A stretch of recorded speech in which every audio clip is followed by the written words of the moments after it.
তো প্রথম প্রশ্ন, আমরা যে প্রশ্নটা দিয়ে সেশনটা শুরু করতে চাচ্ছি সেটা হচ্ছে আবহাওয়া পরিবর্তন বা জলবায়ু পরিবর্তন, যেটা নিয়ে পুরো দুনিয়ায় অনেক বেশি আলোচনা হচ্ছে। সেইটা আমরা প্রত্যেকে কিভাবে বুঝি নিজের জায়গা থেকে? আবহাওয়া পরিবর্তন বা জলবায়ু পরিবর্তন আসলে আমার জন্য কি, এবং আমার শহরে, আমার গ্রামে, আমার এলাকায় এটা কিভাবে মানুষকে বা অন্যান্য সবকিছুকে এফেক্ট করছে? এই প্রশ্নটা দিয়ে শুরু করতে চাচ্ছি। আহ এবং এই প্রশ্নটা নিয়ে আমি সবার প্রথমে যেতে চাই আলমগীর ভাইয়ের কাছে। আলমগীর ভাইয়ের কাছে যেতে চাচ্ছি। আলমগীর ভাই, আপনি যদি একটু আপনার পরিচয়টা দিয়ে নিতেন প্রথমে এবং এই প্রশ্নটা নিয়ে কিছু বলতেন। ধন্যবাদ। ধন্যবাদ। আমার শুভেচ্ছা। আমি আলমগীর কবির, একজন শিক্ষক। সেই হিসাবে আমি দীর্ঘদিন থেকে এই শিক্ষকতা পেশার সঙ্গে যুক্ত। আর আমি একজন গ্রামের, খুব ছোটবেলা থেকেই আমার শৈশব সবই গ্রামে কেটেছে, এবং আমি চাষবাস বা এর সঙ্গে আমি যুক্ত ছিলাম। আমি যখন ডিগ্রি পড়ি বা ইন্টারমিডিয়েট পড়ি, তখনও আমি সরাসরি কলেজ এবং মাঠ ঘাটের সঙ্গে বা চাষবাসের সঙ্গে, বাবার সঙ্গে একেবারে ওতপ্রোতভাবে জড়িত ছিলাম। যার কারণে আমি দেখেছি যে জলবায়ু পরিবর্তনের জন্য সেই সময়কার বিষয় অনেক পরিবর্তন। এবং এছাড়াও আমার বাবাদের কাছে বা দাদাদের কাছে যে সমস্ত গল্প শুনেছি, তার থেকে আমি দেখেছি যে এর পূর্বে, মানে আগে আমাদের এখানে আহ নৌকা ছিল। আমরা এখান থেকে বাড়ি থেকে বাড়িতে নৌকায় যেতাম, এত পানি হতো, এত মাছ হতো, এত কিছু হতো, এত ইয়ে ছিল। সেইগুলো তারা হয়তো একটা পরিবর্তন আমাদের কাছে গল্প আকারে শোনাইছে বাপ দাদার কাছ থেকে, এবং আমিও আমার এই ক্ষুদ্র জীবনেও দেখেছি যে সেগুলো আবহাওয়া পরিবর্তনের সাথে সাথে নদীগুলো, খাল বিলগুলো যেভাবে ছোট হয়ে এসছে এবং ফুরিয়ে গেছে, হারিয়ে গেছে। কিছু কিছু এলাকা এমন জলাশয় যেখানে অনেক মানুষের রুটি রুজি হতো, আপনার এই তাদের জীবিকাই ছিল মাছের উপরে। তাদের জীবনযাত্রা এমন হয়েছে যে তাদের সেই আহ, পেশাগুলোই আস্তে আস্তে পরিবর্তন করতে হয়েছে, এবং পেশা যখন পরিবর্তন করতে হয়েছে তখন তাদের একটা এমন দশা হয়েছে যে যে দশাটা তাদের মানে অর্থনৈতিক বলেন, মান সম্মান বলেন, শিক্ষা দীক্ষায় বলেন, এমন একটা জায়গায় নিয়ে যাওয়া গেছে, এমনকি তারা ভিটেমাটি ওই জায়গা ছেড়ে অন্য জায়গায় চলে গেছে। এই আবহাওয়া পরিবর্তনের ফলে বৃষ্টি বাদলের যে অবস্থা, মানে যে পরিবর্তন, তারপরে খাল বিলের, নদী নালার যে পরিবর্তন, নদীর দূষণ, যার কারণে মাছ আর আগের মতো নাই, জীবজন্তু সেভাবে নাই। আগের মানুষ খাল বিলে সাতলা শালুক ছিল, আমরা ছোটবেলায় দেখেছি, অনেক পাখি দেখেছি, সেগুলো যে পরিবর্তন হয়ে গেছে। তারপরে কীটনাশকের ব্যবহারে সেগুলো নষ্ট হয়ে গেছে। এই যে আমাদের জীবনেই এখন যেটা দেখতেছি যে আমাদের এখন সামান্য কয়েকটা খাবারের ভিতরে আমরা আটকে আছি।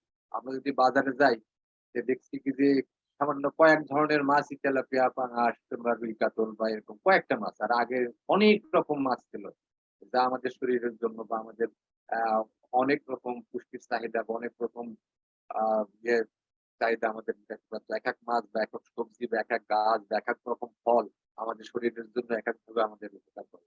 কিন্তু এখন আস্তে আস্তে আস্তে আস্তে জলবায়ু পরিবর্তনের ফলে অনেক ধরনের জীবজন্তু কমে গেছে। তারপরে আপনার ফসলের মাত্রা কমে গেছে। শাকসবজি গুলো কোন একটা কিছুর কয়েকটার ভিতরে সীমাবদ্ধ হয়ে গেছে। তারপরে যেগুলো খাচ্ছি সেগুলোর স্বাদ বা সেগুলো নিয়ে আমরা আতঙ্কিত। আমাদের এখানে কলা চাষ ব্যাপক হারে হয়, সেই কলা এখন সার বা কীটনাশক দিয়ে তাদেরকে, সেগুলো আর মনে হয় না যে এটা স্বাস্থ্যসম্মত আছে। এই যে আমরা যেটা আমাদের এলাকায় দেখতেছি, এটা নিয়ে আমি আতঙ্কিত, এবং মানুষও বোধহয় এখন অনেক সেটার উপরে প্রতিফলনটা এখন অনেকেই বুঝতে পারছে। আগে হয়তো অনেক বুঝতে পারতো না, কিন্তু আমি এখন সবার কাছে যে বা দেখে, কমিটির কাছে যে বা শুনে, বা আমার ছাত্রছাত্রী বলেন, আমার প্রতিবেশী বলেন, বন্ধু বান্ধবের কাছে যে শুনে বুঝে আমি বুঝতে পারলাম যে সবার ভিতরেই এই চেতনাটা একটু আসছে যে আমরা জলবায়ু পরিবর্তনের এমন একটা জায়গায় পৌঁছে গেছি যে আমাদের এখন আরো সংকটময় মুহূর্ত সামনে হয়তো আগাচ্ছে। যে যা কিছুই আমার মনে হয় যে আমার সামনে পরে যেগুলো ঘটেছে তাই আমি বলার চেষ্টা করলাম। ধন্যবাদ সবাই।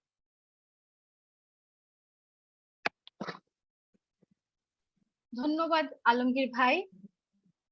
আলমগীর ভাইয়ের অনেকগুলো জরুরি বিষয় যেটা জলবায়ু পরিবর্তনের ফলে ইমিডিয়েটলি ওনারা ফেস করছেন, এরকম অনেকগুলো জরুরি বিষয় অলরেডি আমাদেরকে বলেছেন। যে আম, মাছ মাছ উৎপাদন করে বা নদী নালার উপর ভিত্তি করে যে পেশাগুলো ছিল সেগুলো থেকেই যে উৎপাদনটা ছিল সেটাই এখন পরিবর্তনও হয়ে গেছে, কমেও গেছে, এবং তাতে করে মানুষেরও অন্য জায়গায় চলে যেতে হচ্ছে পেশাগত পরিবর্তনের কারণে।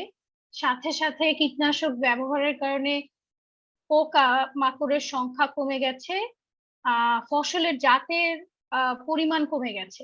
এই জিনিসগুলো আলমগীর ভাই বললেন, এবং সাথে সাথে বললেন যে কিছুটা সতর্কতা এখন মানুষের মধ্যে দেখা যাচ্ছে। এই যে এই বিষয়গুলো যে পরিবর্তন হচ্ছে এটা নিয়ে মানুষের মধ্যে কিছুটা আহ সতর্কতা বা কিছুটা ওয়ারি এগুলো তৈরি হচ্ছে। তা আমি এরপরে শুনতে চাই আহ মিনা আপার কাছ থেকে। মিনা আপা, আমার কথা কি শোনা যাচ্ছে? মিনাপার কাছ থেকে একই প্রশ্নের উত্তর একটু শুনতে চাই। মিনাপার এই জলবায়ু পরিবর্তন বা আবহাওয়া পরিবর্তনের কারণে এটা কি, এবং এইটার কারণে এখন আপনাদের আশেপাশে, আপনার এলাকায়, আপনার নিজের আহ জীবনে কি অসুবিধা আপনারা দেখতে পাচ্ছেন? আসসালামু আলাইকুম।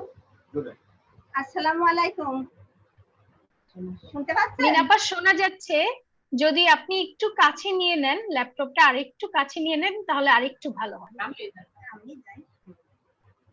আসসালামু আলাইকুম,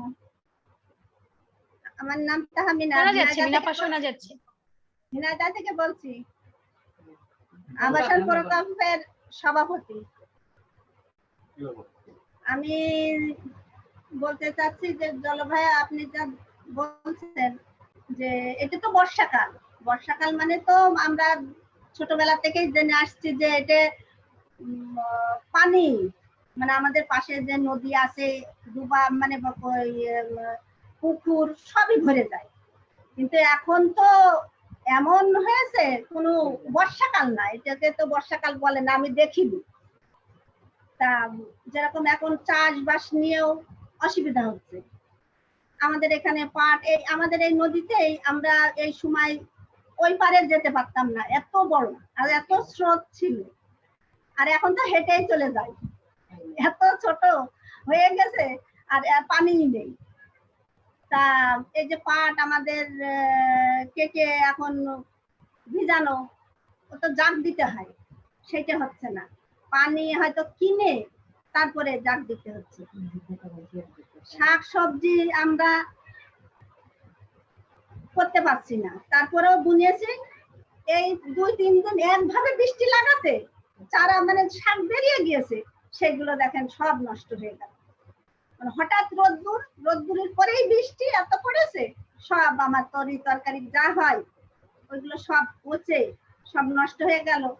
আর সবজির এত দাম হয়েছে, মানে আমাদের তো ইয়ে করাই কষ্ট, মানে আমাদের কিনে তো খেতেই হচ্ছে। তারপরে যে দেখেন সবার কিনে তো খেতেই হয়, তবুও আমরা যে চাষ করি আমাদেরও টাকা পয়সা দিয়ে একটা পিছনে এত খরচ করে একটা পাট ভিজাতে গেলেও 15,000 20,000 টাকা পানি। কলা আমরা লাগাই এই সময় সেচ দিই না, আমার কলা বাগান আছে, সেচ দিই না, কিন্তু এখন আমার সেচ দিতে হচ্ছে। তাহলে সবটাতে খরচ বেড়ে যাচ্ছে। তখন তো আমি বেচবো বা খাবো যেটাই হোক, কি করে সব দিকে যে কেনবে তারও তো পারার দরকার, কিন্তু পারছে না তো, সবই তো আমাদের মতোই মানুষ। তাই এই এসে বলছি যে বর্ষাকাল, এটা বর্ষাকাল না, আবহাওয়া সবসময় এখন উল্টো হয়ে যাচ্ছে। এত রোদ্দুর, এত গরমও দেখিনি, রোদ্দুরও না, আর বর্ষাকালে যে পানি হয় না সেটা আমাদের এই এখন হলো পানি দিয়ে ধান লাগানো, পাট ভেজানো, শাক সবজি তরি তরকারি সবকিছু সবের কিছুতেই অসুবিধা। এখন সুবিধা কিছুই নেই, সুবিধা তো হচ্ছে না। এটা কি করা যায়, কিভাবে আমরা সঞ্চয় মানে খরচ কমিয়ে বা ই করে যাতে একটু ভালোভাবে আমরা বাঁচতে পারি, এটাই আর কি। নিজেরাই কর্ম করে এই আর কি যাতে করা যায়। ধন্যবাদ মিনাপা। মিনাপা যেটা আবার বললেন যে জলবায়ু পরিবর্তনের কারণে ঋতুগত যে পরিবর্তনটা হয়ে যাচ্ছে, যে বর্ষাকাল বর্ষায় থাকছে না, শীতকালে শীত থাকছে না, তাতে করেও ওনাদের আবারও ফসলের কথা বললেন যে ফসলের চাষের সময়টাই এখন বোঝা যাচ্ছে না কখন কি করতে হবে, অসময়ে বৃষ্টি এসে যাচ্ছে, তাতে করে যে অলরেডি রোপণ করা ফসলের ক্ষতি হচ্ছে, শুধু তাই না সেটারও ক্ষতি হচ্ছে, তার টাকা পয়সা যে ইনভেস্ট করা হচ্ছে সেখানেও ক্ষতি হচ্ছে, সাথে সাথে বেশি দাম দিয়ে খাবার কিনে খেতে হচ্ছে। এই জিনিসগুলো মিনাপা আমাদেরকে বললেন। তো একই প্রশ্ন নিয়ে জলবায়ু পরিবর্তন আসলে কি, আমরা কিভাবে বুঝি, এই প্রশ্নটা নিয়ে আমি হাসিনা আপার কাছে একটু জিজ্ঞেস করতে চাই। হাসিনা আপা জয়েন করছেন ঢাকা থেকে। হাসিনা আপা, আপনি একটু আপনার পরিচয়টাও দিয়ে নিন। আচ্ছা, হাসিনা আপা শুরু করার আগে হাসিনা আপা আমি একবার একটু সবার উদ্দেশ্যে বলছি যে কারো যদি প্রশ্ন থাকে আপনারা এই চ্যাট বক্সটা ব্যবহার করে আমাদেরকে প্রশ্নের উত্তর দিতে পারেন। And I should also mention this in English, since we have a few friends joining from outside of Bangladesh. We will have 2 sessions running in these 2 hours. So for the first session, we will mostly hear the stories from community networks of both Dhaka and Jhenaidah. And our team member will continuously translate that in the chat box here. And the second session, when we hear from the invited guests, we will have that session in English, so that will be more easy to follow from the speakers. Thank you. Hasina appa, তাহলে আপনি বলেন। আপা আসসালামু আলাইকুম, আমি হাসিনা, আমি ঢাকার বাসী। আমার এলাকা দুয়ারিপাড়া। আমি অর্গানাইজেশন কোকার সাথেই আছি। আপা আমার কথা কি শুনতে পাচ্ছেন? আপা একটু ফোনের মতো করে নিয়ে বলেন, অসুবিধা নাই, একটু আস্তে শোনা যাচ্ছে, ফোনের মতো করে নিয়ে গেলে হয়তো আমরা একটু জোরে শুনবো। আপা আমার পরিচয় দিচ্ছি আমি। হ্যাঁ হ্যাঁ, একটু শোনা যাচ্ছে কিন্তু একটু আস্তে। আমি হাসিনা, আমি ঢাকার দুয়ারিপাড়া আমার এলাকা। আমি পোকা অর্গানাইজেশনের সাথেই আছি। আসলে জলবায়ু পরিবর্তন যে হচ্ছে এটা বিভিন্ন ভাবে বোঝা যাইতেছে, যে আগে যেটা হইতো না এখন তো হচ্ছে। যেমন বৃষ্টির সময় বৃষ্টি হচ্ছে না, কোনো জায়গায় অনাবৃষ্টি, কোনো জায়গায় অনেক বৃষ্টি, আবার খুব গরম, তারপরে শীতের সময় শীত হচ্ছে না। এইভাবে মনে করেন অসময়ে ঝড় তুফান, এই বিভিন্ন ভাবেই আসলে এই আবহাওয়াটা চেঞ্জ হয়ে যাচ্ছে। আগে যেভাবে আমরা বই পুস্তকে পড়ছি যে 6 ঋতু, আসলে 6 ঋতু এখন ওইভাবে বোঝা যাচ্ছে না। তো সেই ক্ষেত্রে আমরা যেহেতু শহরে থাকি, তা আমাদের শহরের জায়গা খুবই কম, গ্রামের মতো অত জায়গা নাই, ঘনবসতি। সেই দিক থেকে আমরা চিন্তা করি যে আসলে বেশি বেশি গাছ লাগানো দরকার। জলবায়ু পরিবর্তন যেহেতু বিভিন্ন জায়গায় বিভিন্ন ভাবে হচ্ছে, এর জন্য বেশি বেশি গাছ লাগানো দরকার। ওইটা যদি গাছ লাগাই সেই জায়গা থেকে আমরা অক্সিজেন পাবো, তারপরে আমরা নিজেরাই কিছু পুষ্টিকর খাবার সেটা আমরা নিজেরা তৈরি করতে পারবো। তা আমি চিন্তা করি যে বাড়ির সামনে যদি কোনো জায়গা থাকে, বাড়ির আঙিনায়, সেটা আপনার বস্তায় মাটি ভরে ওইভাবে গাছ লাগানো যায়। তারপরে ছাদে যদি কারো ছাদ থাকে তো ওইভাবে ছাদে আপনি আপনি ব্যাগ বস্তা তারপরে যে কোনো একটা ঝুড়ি তারপরে যেমন আমি করছি যেমন ফ্রিজ ভাঙ্গা এগুলার মধ্যে মাটি দিয়ে এবং আমরা যে এই শাকসবজি তরি তরকারি খাই ওগুলার খোসা জমায়া ওগুলারে আবার একটু রোদে শুকায় আমরা যদি ওগুলা দিয়ে সার বানাইতে পারি তাইলে আমরা আসলে সার আমাদের বাজার থেকে কিনা লাগে না। তা আমরা যদি আমরা ওই শাকসবজির তরি তরকারির খোসাগুলো এক জায়গায় জমাট করি জমায়া ওখান থেকে যদি সার বানাই তাইলে আমরাও যদি ছাদে বা বাড়ির আঙিনাতে গাছগুলা বুনি তাইলে আমার মনে হয় যে সেখান থেকেও আমরা কিছু আপনার পুষ্টিকর খাবার এবং কীটনাশক ছাড়া মানে ওষুধবিহীন আর কি ওষুধ দেওয়া লাগে না এরকম আমরা শাকসবজি খাইতে পারি। এবং হইলো কি আমি যে এই যে যেমন এখন কি বর্ষাকাল এই কাঁচামরিচের দাম কিন্তু অনেক বেশি। যদি নিজেরাই এই ঢেঁড়স কাঁচামরিচ বটবটি এগুলা যদি বোনা যায় সামনে লাউ আছে সিম আছে এগুলা যদি বোনা যায় তাহলে আমার পরিবারের পুষ্টি চাহিদা পূরণ হইতেছে আবার আমার কি অর্থনৈতিক দিক থেকে আমি একটু হইলেও স্বাবলম্বী হইতেছি ওই জিনিসটা আমার কিনা লাগতেছে না এবং সবসময় যে মানুষের টাকা পয়সা হাতে থাকবে তাও না।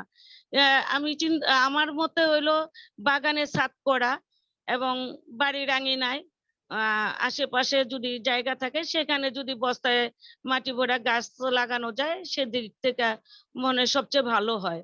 এবং এটাও আমার লক্ষ্য রাখতে হবে যেহেতু আবার ডেঙ্গুর প্রকোপ আছে যেন ওই ফুলের টবে গাছের যে জারগুলা ওগুলার মধ্যে যেন পানি জমে না থাকে ছাদের মধ্যে পানি জমে না থাকে সেদিকে থেকেও আমাদের খেয়াল রাখা উচিত যেন মশাটা বিস্তার না হয়।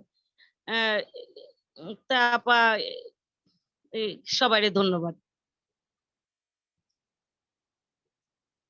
থ্যাংক ইউ হাসিনা আপা, অনেক সুন্দর কথা বললেন এবং হাসিনা আপার আরেকটা পরিচয় আমি দিতে চাই।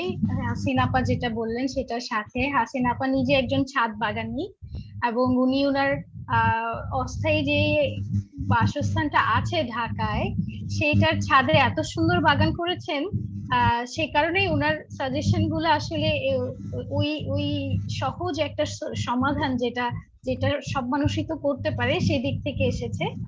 তো আমি পরবর্তী প্রশ্নটাতে যাব।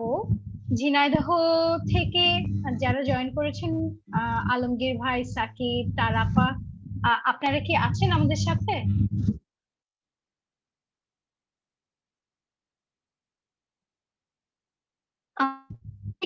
একবার করবেন, আমরা আসলে শুনতে পাইনি কি বলা হয়েছে।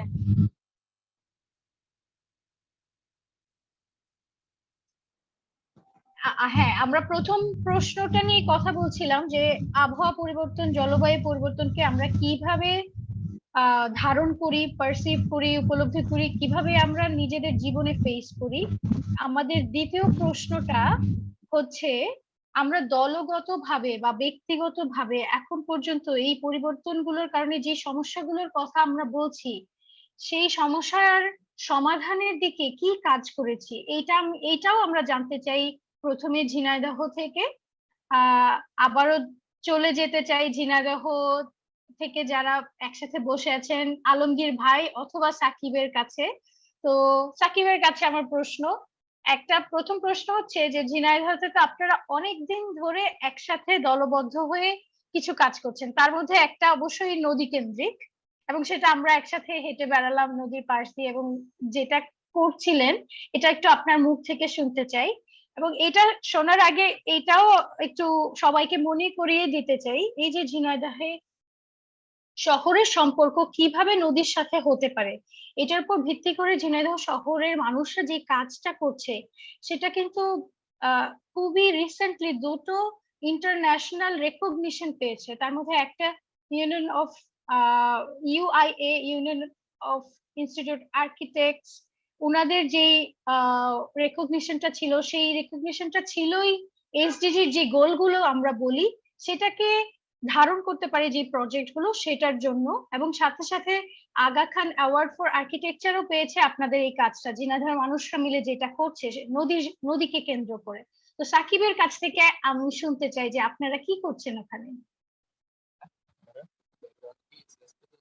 আসসালামু আলাইকুম, আমি সাকিব, ইসলামী বিশ্ববিদ্যালয়ের একজন শিক্ষার্থী। আমি এই শহরের মানুষ। আমার কথা কি শোনা যাচ্ছে মাহমুদ আপু? শোনা যাচ্ছে। আমাদের ঝিনাইদহ থেকে অনেক দূরের একটা জায়গা থেকে আমরা যেটা জানি যে আমরা যদি ইতিহাসের দিকে তাদের কাছে আমরা এই কথাটা পৌঁছাতে চাই। সরি সাকিব, আপনার দুটো আইডি মিউট হয়ে গেছে, যে কোনো একটা একটু আনমিউট করতে হবে। সরি, আমরা যদি ইতিহাসের দিকে তাকাই তাহলে আমরা দেখতে পাই যে সব সভ্যতাগুলোই আসলে নদী কেন্দ্রিক, মানে শুরুর দিককার সভ্যতা যে নদী কেন্দ্রিক শুরু হয়েছিল। কারণ সেখানে নদী থাকার কারণে আসলে জীবনযাত্রার মান, যেমন প্রথম দিকে তো আসলে ছিল প্রাথমিকভাবে যে কিভাবে খাবার দাবার সংস্থা করা যায়, কিভাবে সুন্দরভাবে জীবনযাপন করা যায়, যে কারণে নদী থাকার কারণে এটা সুবিধা হয়েছিল তাদের জন্য। তো আমাদের ঝিনাইদহ শহরের সাথে একটি খুবই সুন্দর একটি নদী আছে নবগঙ্গা, আপনারা জানেন। তো আমরা যেটা যদি ঝিনাইদহ পুরাতন ইতিহাসগুলো দেখি তো দেখতে পাই যে এখানে বিভিন্ন ধরনের বাজার ঘাট বলি, যদি ব্রিটিশ পিরিয়ডে এখানে বিভিন্ন ধরনের সরকারি অফিস আদালত সবগুলো কিন্তু এই নদীর পাড় ঘিরে ছিল। কিন্তু এমনকি আমাদের ঝিনাইদহ শহরের নামকরণটা ঝিনুকদহ, ঝিনুক নদীর ধারে প্রচুর ঝিনুক পাওয়া যেত, সেখান থেকে চুন উৎপাদন করে বাণিজ্যিক ভাবে দেখা হতো, সেখান থেকে ঝিনুকদহ থেকে ঝিনাইদহ আমাদের নামকরণের ইতিহাসটা। তো সেইভাবে আমরা দেখতে পাচ্ছি যে আসলে নদী খুবই সুন্দরভাবে আমাদের ইতিহাসের সঙ্গে জড়িত। কিন্তু আস্তে আস্তে যেটা হচ্ছে সবখানে কম বেশি হচ্ছে যে আমরা নদী থেকে আসলে সরে আসছি। আমাদের নদীটা আমাদের সবসময় সামনের দিকে থাকার কথা, যেটাকে কেন্দ্র করে আমরা আসলে আমাদের জীবনযাপন করব, কিন্তু নদীটা কেন যেন পিছনের দিকে হয়ে যাচ্ছে। তো আমরা যেটা করেছি এখানে শহরের সব মানুষ সবাই মিলে একসাথে বসেছি, বসার ফলে চিন্তা করেছি যে আসলে আমরা এই সেই নদীর দিকে আসলে কিভাবে ফেরত যেতে পারি। আমাদের বর্তমানে যে দেবদারু এভিনিউটা আছে সেইখানে আসলে জায়গাটা ছিল একদম মানে পেছনের দিকে, কেউ সেখানে যেত না কোনোভাবে, কয়েকজন মানুষ ওখানে কিছু মানুষ বসবাস করতেন, শুধু তারাই। তো আমরা চিন্তা করলাম তাহলে এই জায়গাটা কিভাবে সুন্দরভাবে সাজানো যেতে পারে। সেখানে একদম স্কুলে পড়া ছোট বাচ্চা থেকে শুরু করে আমাদের শহরের যেসব মুরব্বী আছে না, মানে তারা আমাদেরকে সবাই মিলে একসাথে বসে, একটা স্কুলের বাচ্চা সে ছবি এঁকে বোঝাচ্ছে যে এই জায়গাটা তো আমার জন্য এইরকম হলে হতে পারে, আমি তাহলে এখানে থাকতে পারবো। একজন যিনি বয়োবৃদ্ধ মানুষ তিনি আমাদেরকে উপদেশ দিচ্ছেন যে দেখো তোমরা এইভাবে এটা করতে পারো, যে এইরকম ভাবে এই জিনিসগুলো সমাধান করতে পারো। আমরা আমাদের সময় এরকম ছিল তাদের অভিজ্ঞতার মাধ্যমে।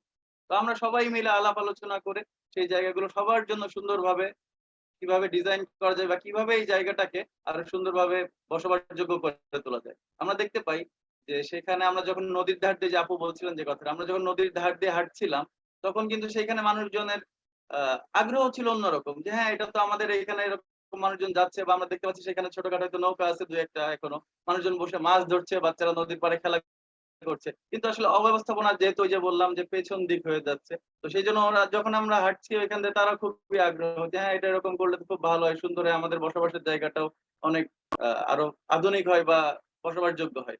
তো আমরা তখন সবাই মিলে যে চিন্তা ভাবনা করলাম যে এখানে এরকম ভাবে এটা করা যেতে পারে। আমরা সকালে যখন যদি ওইখানে যাচ্ছি বা বিকালে যখন বসছি, ওইখানে নদীর একটা যে সুন্দর আবহাওয়া, সেখানে যে বাতাস, সেখানে যে পাখির কিচিরমিচির ডাক, এটা সবাই খুব সুন্দরভাবে উপভোগ করছেন।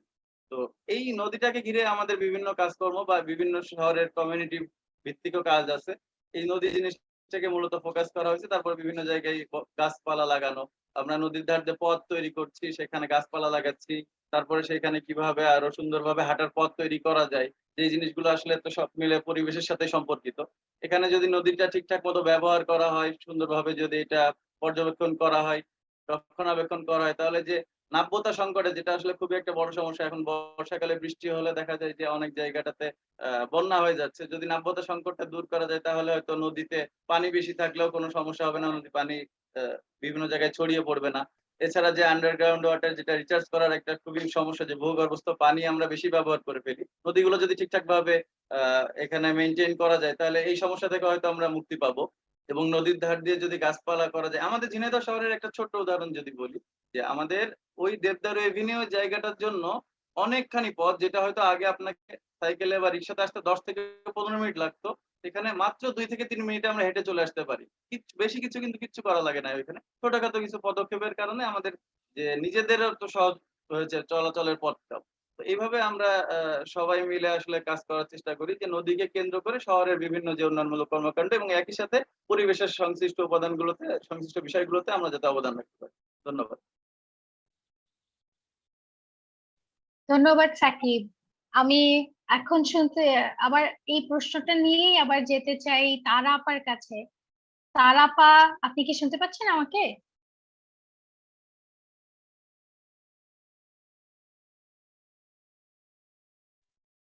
তারা আপা, আপনারা কি করছেন? আপনাদের গ্রামে আপনারা কি করছেন যেটা আমাদের এই জলবায়ু পরিবর্তনের যে অসুবিধাগুলো সেই প্রবলেম গুলোকে কম করতে সাহায্য করছে? আসসালামু আলাইকুম। আমার নাম তারা। আমার পেশা সেলাই সেন্টার নিয়ে এখানে সেলাই করা, এই একটা মেন সমস্যা, মেন ইস্যু দাঁড়াইছে। এখন আমি আমার বাড়িতে আমি যখন সেলাই করতাম তখন একা একা করতে করতে 4-5টা লোক সবাই মিলে আমরা একসাথে যখন সেলাই করছি, সেলাই করতে করতে তখন আমার 3টে মেয়ে, ওনারাও সেলাই করতো, আমার দেখে দেখে শিখেছে সেলাই। তারপরে ওরা সবাই সেলাই দেখে সেলাই করা ধরে দিলি তখন আমি সেলাই করতে করতে এরকম আমার পাশের আমার যারা সবাই আমার সাথে একসাথে আমরা 7-8টা মহিলা এক জায়গায় সেলাই করতাম। সেলাই করতে করতে যখন সেলাইটা খুবই সুন্দর ভাবে হয়ে উঠলো তখন আমার মানে ওই সেলাইয়ের উপরেই একটা এসে গেল, অভিজ্ঞতা এসে গেল যে আমি এই সেলাই করি, দেখি সেলাই করে আমার ছেলেমেয়েদের লেখাপড়ার খরচ যোগাইছি।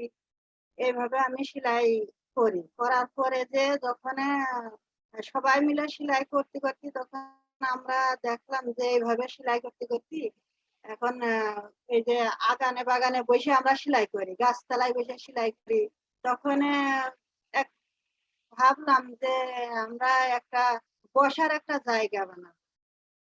তখন বসার জায়গা বানাবো, সবাই মিলে বুদ্ধি করলাম যে কিভাবে বানানো যায়। তখন সবাই বললো যে আচ্ছা কিভাবে বানানো যায়, এখন এইটা চিন্তা ভাবনা করে নিয়ে তখন আমি বললাম যে আচ্ছা আমি জায়গা দেব, কিন্তু সবাই আমার সাথে থাকা লাগে। তখন ওনারা বললো যে আচ্ছা সবাই আমরা থাকবো, আপনি শুরু করেন কাজ। তখন আমি আস্তে আস্তে করে একটু মাটি টাটি তুলে নিয়ে থেকে কিছু ইট দিয়ে থেকে একটা বসার একটা জায়গা বানানোর পরে তখন যখন ওই সেলাইটা আমরা যখন আমার জায়গা ছিল না তখন ওই সেলাই আমরা যখন গাছতলায় বসে করেছি তখন কিন্তু আমার ওই সেলাইটি ময়লা লেগে গেছে। একটা খাতা সেলাই করেছি, তা সেই খাতাটি ময়লা লেগে গেছে, গাছের মানে পাতার রং টং এইসব আজে বাজে জিনিস লেগে গিয়েছে। যাওয়ার পরে আমার খাতাটা নষ্ট হয়ে যায়। তখনই ভাবলাম যে একটা জায়গা বানাতে হবে। তারপরে যখন জায়গা বানানোর জন্য সবাই মিলে একসাথে হয়ে একটা জায়গা বানাইছি, সেলাই সেন্টার। মানে সেই জায়গা বসে আমরা সেলাই করি। তারপরে আমরা আমার এই সেলাইয়ের আমার মেজে মেয়েটা আছে, উনি আবার করে স্যাম্পল তৈরি করে ওইটা মোবাইলের সাহায্যে দেখে এখন ওর উপরে নির্ভর করে, ওই শিলার উপরে নির্ভর করে ওই জায়গা আমার ওখানে অর্ডার আসে। ঢাকা থেকে অর্ডার আসলে তখন আমরা সেই অর্ডারে খাতা আসে, শাড়ি আসে, তারপরে যে আমার ল্যাপটপ ব্যাগ আসেছে, এসবটা আসার পরে আমরা এসব করেছি। করার পরে যে থেকে যে যখন আমার খাতা চলে যায়, অর্ডারটা শেষ হয়ে যায়, আমি পাঠিয়ে দিই। দেওয়ার পরে ওই খাতাতে আমাদের যে মজুরি দেয় তার পাশাপাশি আবার ওনারা লাভ দেন। সেই লাভটা আমরা কি করলাম, তখন এক জায়গায় বসে আমরা মহিলারা সবাই যুক্তি করলাম যে আচ্ছা আমরা এই লাভ তো আসছে আর আমরা তো সব টাকাই আমরা খরচ করে ফেলছি, তাহলে এখন কি করা যায়। তখন ওরা বললো যে আচ্ছা তাহলে আমরা এই জায়গায় একটা সমিতি মতো করা যায়। তখন আমরা বললাম যে আচ্ছা তাহলে সঞ্চয় করা যাক। তখন একটা খাতা ঠিক করে ওটি সবার নাম টাম লিখে আমরা 10 টাকা করে প্রতি সপ্তাহে খোয়া ধরলাম। খোয়া ধরে নিয়ে তখন যখন আমাদের এই যে খেতাতে লাভ আসে, শাড়িতে লাভ আসে, তখন ওই লাভটা আমরা ওই সঞ্চয়তে রাখা করে যখন আমাদের কারোর একটা জ্বর আসলো কি কারো ছেলে মেয়ের স্কুলের জন্য লাগছে টাকা, তখন আমরা ওই সঞ্চয়তে কিছু টাকা নিয়ে তার দিই। আমার মনে করে লেখাপড়ার জন্য কি ফর্ম ফিল আপের জন্য টাকা লাগলো, আমি কিছু টাকা নিলাম, নিয়ে দেখে কলেজে কিংবা স্কুলে দিলাম, আমি এবার সেটা লিখে দিলাম। যখন আমি আমার কাজের উপরে যখন টাকা পয়সা আসে তখন আমি আবার সেই টাকাটা সেই সঞ্চয়তে রেখে দিই। এইভাবে আমাদের খুবই উপকার হয় এই কাজ করি। তাই এইভাবে এখন কিছু কিছু সদস্য আছে তাদের সমস্যার কারণে হয়তো চলে গেছে, আবার নতুন করে সদস্য হয়েছে, এনারাও আমাদের সাথে কাজ করছে। আমরা একসাথে দলবদ্ধ হবে এখন 12টা মহিলা দিয়ে মেয়েরা দিয়ে কাজ করছি। তখন এইভাবে কাজ করতে করতে আমরা যখন সেলাই সেন্টারটা শুরু করে দিলাম বানানোর পরে আমরা নিজেরাই মিস্ত্রি একটা নিয়ে আসে নিজেরাই যোগালে দিয়ে মিস্ত্রির সাথে নিজেরাই কাজ করেছি। তখন ভাঙা টাইলস নিয়ে আসে আমরা ওই ফ্লোরে পাইতে দিয়েছি, চারিদিকটা কি সুন্দর করে পাইতে দিয়েছি। আমার মেয়ে আর এরকম মেয়েরা আরো 4-5টা ছিল, তারা সবাই মিলে আমরা একসাথে হয়ে মিস্ত্রিকে একটু দেখাই দিয়েছে আর আমরা সবাই একসাথে থেকে ঠিক করেছি। তারপরে যে আমার ওই সেলাই সেন্টার অনেক উঁচু বইটা দরকার হবে, এখন ওই সিঁড়িটা কিভাবে করব, মিস্ত্রির টাকা নেই। তখন আমার মেজো মেয়ে আরো 5টা মেয়ে ছিল, ইরাই সব ওই সিঁড়িটা করে। ধন্যবাদ আপনাদের। ধন্যবাদ তারাপা। আপনি যেটা আমাদেরকে বললেন সেটা হচ্ছে যে একদম যখন একদম হাতে কিছু থাকে না যে সম্পদ বা সম্পত্তি, তখনও আসলে দলগতভাবে একসাথে হলে কি ধরনের বিপদের মোকাবেলা করা যায় সেই জিনিসগুলো। তারাপা আপনি আহ কি কিছু দেখাতে চান আমাদেরকে? গতদিন কিছু জিনিস দেখিয়েছিলেন, ওগুলো কি আমাকে দেখাতে চান? লিপি দেখাবে?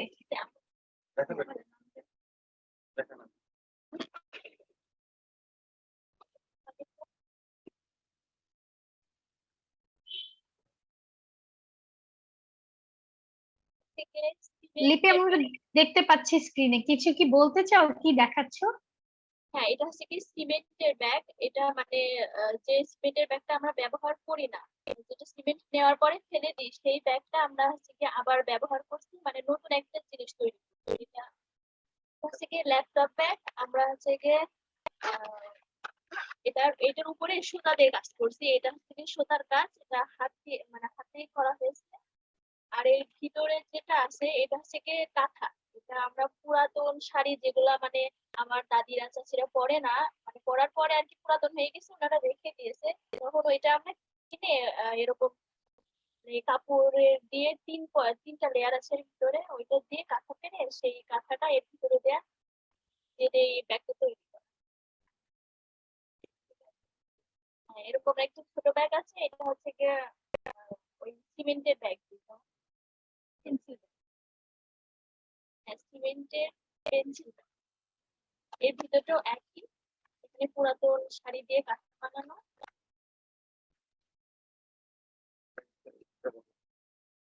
আর এটা হচ্ছে কি চটের বস্তা, ওইটা যেটা চালের বস্তা পাওয়া যায়, ওইটা আমরা কিনছি, কিনে তারপর ওইটা কালার করছি। করার পরে এখানে যে হাসিয়াটা মানে সেলাইটা দেখছেন, এটার নাম হাসিয়া, এটাও হাতে করা। করার পরে আমরা এই ব্যাগটা তৈরি করছি। এর ভিতরেও ওইটাতে যেমন কাঁথা ওরকমই কাঁথা।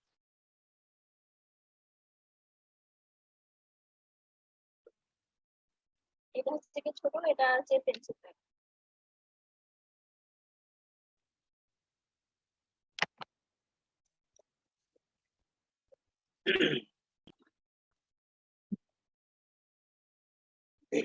ধন্যবাদ লিপি, অনেক সুন্দর সুন্দর জিনিস তুমি আমাদেরকে দেখালে।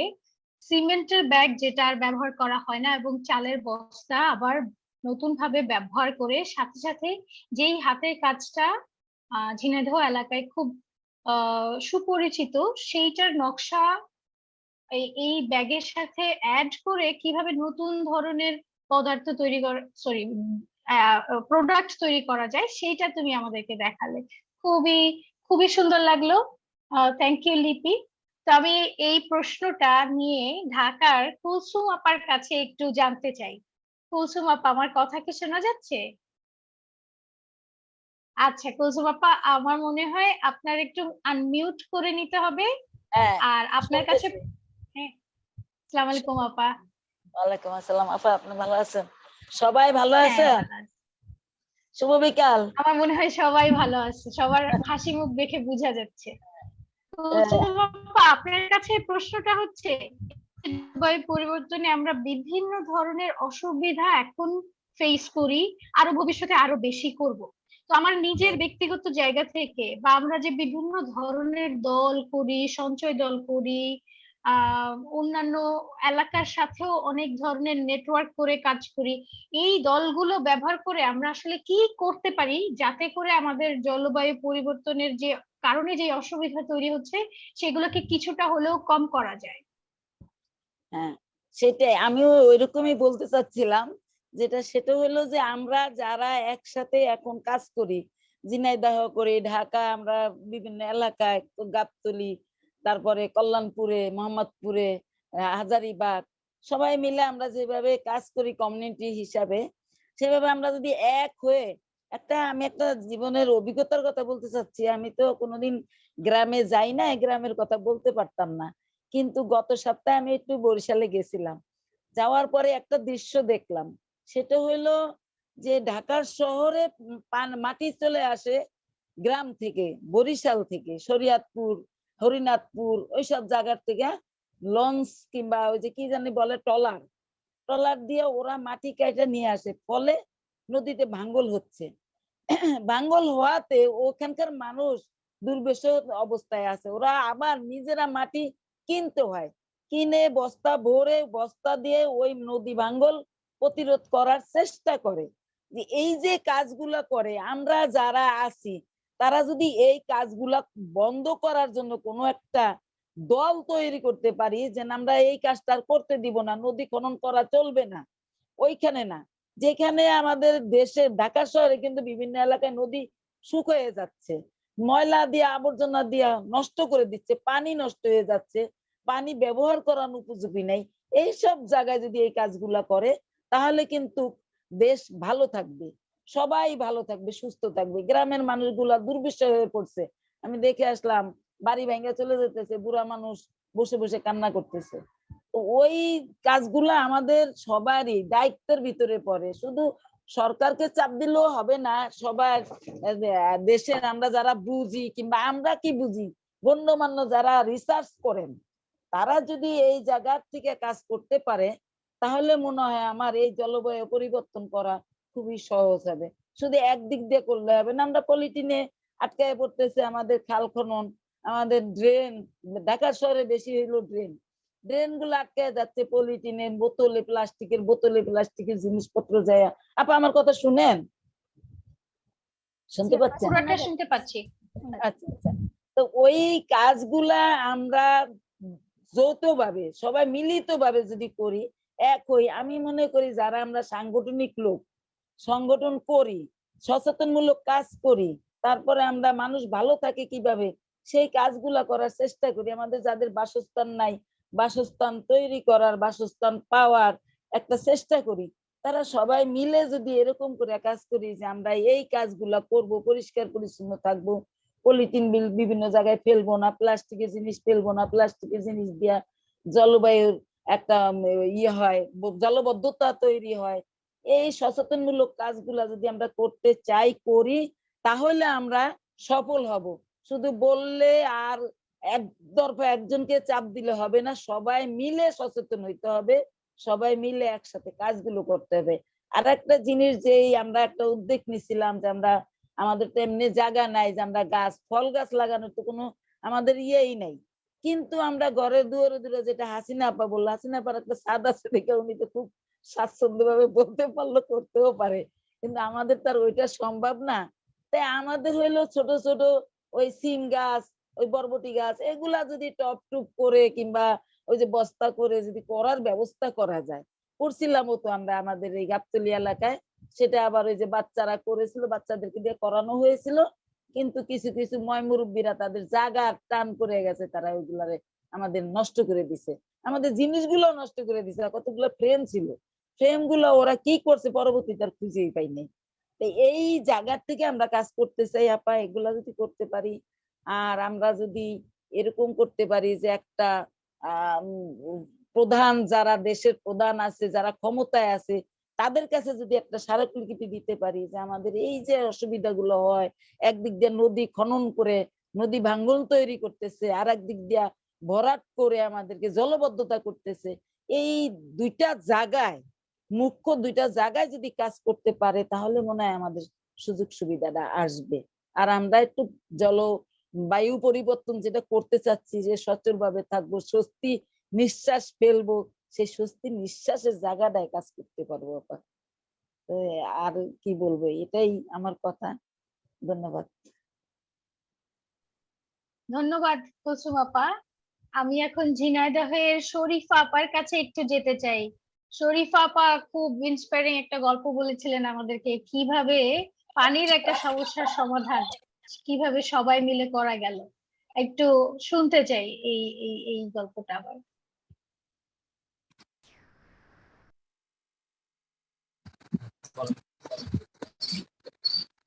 আসসালামু আলাইকুম।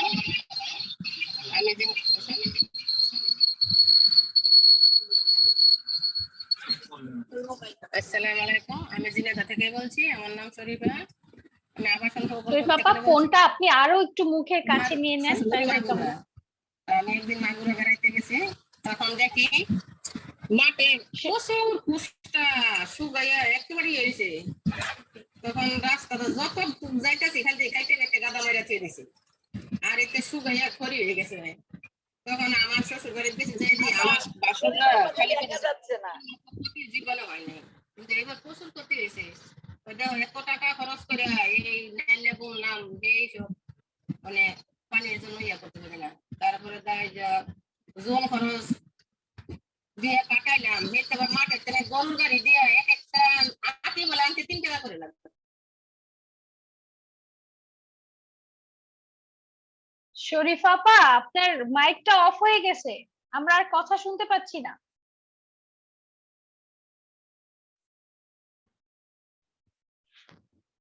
শরীফা আপা, আপনার হাতের মাইকটা অফ হয়ে গেছে, আমরা কথা শুনতে পাচ্ছি না।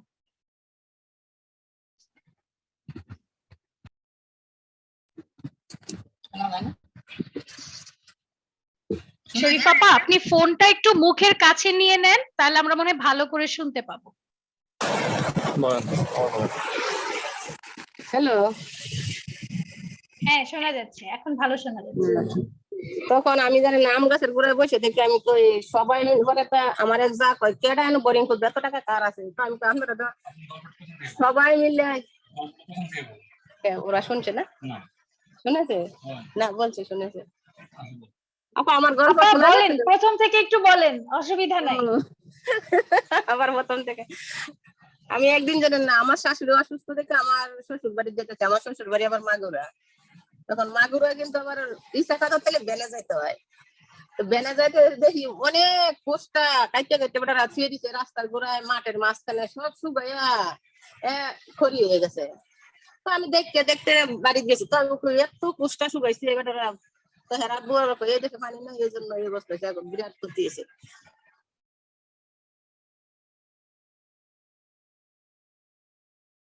তখন আর গেছি বাড়ি দিয়ে খাওয়া দাওয়া করে।